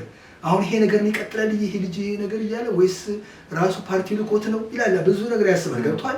ምንድነው ዓላማው? ምንድነው አጀንዳው? እንዲናገርለት ነው። ማን ጋር ግንኙነት የለኝም ነው ማለት ነው። ገብቷል? ያንን ከፍ ለማድረግ ነው። የኔ ኦሮሞም ወኪል አይደለም፣ የአማራም ወኪል አይደለም፣ የትግሬም ወኪል አይደለም፣ የሆነ ብሔር ጎራም ይዤ የምለይም አይደለም። እኔ የማን ወኪል ነኝ? በእግዚአብሔር አምሳል የተፈጠረ የሰው ወኪል የተሰጠኝ ስጦታ ማለት ነው። ይሄን ዳንኤል የሚለው ቀመር ምን ላይ ምንድን ነው የሚያሳየው? የራስህን ሰርቼዋለሁ። ዳንኤል ማለት የኢትዮጵያ ትንሣኤ ነው። የኢትዮጵያ ትንሣኤ ማለት በመጽሐፍቶቻችን ተጽፈው እንዳገኘነው ከሆነ ስሙ በቴ የሚጀምር ሰው ሊያበስረን የሚችል ደረቱ ላይ በጣም ትልቅ መስቀል ያለ ተብሎ በእጁ ላይ ማህተም ያለ እንዲህ ያሉ ብዙ መጽሐፍቶች የሚያትቱት ሊቃውንትም እንዲሁ አበውም ደግሞ የሚነግሩን አሉ። ይሄ ማለት በቀጥተኛ አማርኛ ምንም ሳያወላድፍ የኢትዮጵያን ትንሣኤ ላበስር የምችለው እኔ ነኝ እያልከኝ ነው? አዎ በቃ ያንን ነገር ስለዚህ ቴዎድሮስ ብለው እንደሚጠሩት ሰው ወይም ደግሞ ቴዎዳ ይላል ሳቤላ ላይ። ስለዚህ ቴዎድሮስ ነኝ ብለኛል እያልከኝ ነው አይደለም? ምን ያለው እኔ ማለት ምንድነው የኔ ጥበብ እግዚአብሔር አሰራር አንድ መጽሐፍ ቅዱስ ለምሳሌ በጣም እኔ ሰዎች እንዲጠነቀቁ የምፈልገው እኔ ፍጡር ነኝ፣ እኔ ግለሰብ ነኝ፣ ተራዚ ከተማ ውስጥ የምኖር ግለሰብ ተራ ነኝ። በጣም ጥንቃቄ ማድረግ የሚገባቸው ማለት ነው። ገብቷል? እንዲያሰምሩ የምፈልገው ይሄን ነገር እግዚአብሔር ወደዚህ ለኔ ሲሰጠኝ እጸልያለሁ። እግዚአብሔር በጸሎት ሲጠይቀው ማለት ውስጤ ፍላጎት እነግረዋለሁ። ለምን ነው የተመረጥኩት ብዬ ራሴን አስባለሁ። ከሌሎች ሰው ተሽዬ ነው? በየትኛው ትምህርት ደረጃ ነው? በየትኛው እውቀቴ ነው ብዬ አስጠይቃለሁ ማለት ነው። እኔ አንድ ሲሰጠኝ ከስጦታው ጋር ድፍረት ሰጥቶኛል። ገብቷል? ለምን ገዳም ያሉ አባቶች አሉ፣ ውጭ ሀገር ያሉ አባቶች አሉ፣ የተለያየ ክፍለ ሀገር ያሉ፣ አዲስ አበባ ውስጥ ያሉ ሰዎች ዶክተር የተማረ ፕሮፌሰር ለምን ለነዛ ሰጣቸው ብዬ ጠየቅኩኝ። እኔ ተራ ግለሰብ ምንም የኋላ ታሪክ የለ ለኔ የሚሰጠኝ ምንድን ነው ብዬ ራሴን ስጠይቅ ለአንዳንዶች እግዚአብሔር ሊሰጣቸው ይፈልግ ነበር። ለምሳሌ በቤተ እምነት ውስጥ በሃይማኖት በማስተማር ላሉ ሰዎች ሊሰጣቸው ይችል ነበር እግዚአብሔር ማለት ነው። ምን ብሎ ያስባሉ ያምናሉ? እኔ ስለ ፖለቲካው አያገባኝም ብሎ ያምናሉ። ገብቷል? ብዙዎቹ ማለት ነው። እግዚአብሔር ደግሞ ልብና ሞቲቭህን አያስገድድህም ማለት ነው። እኔ ደግሞ እግዚአብሔር ሲሰጠኝ ደግሞ ሁሉንም ስለ ፖለቲካው ያገባኛል። እግዚአብሔር የጠየቁት ማለት ነው። ማስተካከለው ካስተካከልኩ እግዚአብሔር ከሰጠኝ ጥበቡን ማለት ነው ሰጥቶኛል አለ እኔ ጋር ሁሉ ነገር ማለት ነው። ሁሉም አሁን ብልጽግናም ስራን እየሰራ ቀጥል። ኢትዮጵያ ኦርቶዶክስ ቤተክርስቲያን አስተማሪዎችም ምዕመናን በዓለም ዙሪያ ያላችሁ ሁሉ የምታደርጉትን ነገር ሁሉ መልካም እያደረጋችሁ ቀጥሉ። ሙስሊሞችም የወንጌል አማኞችም የምታደርጉትን ነገር መጽሐፍ ቅዱስ አመፀኛውም ቀጥል ነው ዝም ብዬ የምለው ማለት ነው። እና የሆነ ሰዓት ግን እያንዳንዱ ነገር አሁን ለምሳሌ በትግራይ በኩል አንዳንድ ጦርነት አንዳንድ ነገሮች የሆነ የምንሰማው ነገር አለ ማለት ነው። አንጃዎች ማለት ነው። ኦነግ ሸኔ የሚባል የተለያየ የተደራጀ ጫካ አሉ። እነዚያ ሰዎች የሆነ ግንኙነት ያላቸው ሰዎች አሉ። ፋኖ የሚባል የተደራጀ መደበኛ ከመንግስት ጋር የተለያየ ነገር አለ። እነዛ ሁሉ እያንዳንዱ ነገር መጨረሻ ላይ ምን ይሆናል? ይሄ ነገር የምናገረው ማለት ነው። መጨረሻ ሁሉም ነፍጡን ያነገበ በሙሉ ማለት ነው ነፍጡን ያነገበ ነፍጡን አስቀምጦ ወደ ሰላማዊ መንገድ ይገባል። አሁን ነፍጥ አንገባችሁ ግቡ በጠረጴዛ ዙሪያ ነው ብላቸው አይሰሙኝም። እንዴት ነው የምሰራው?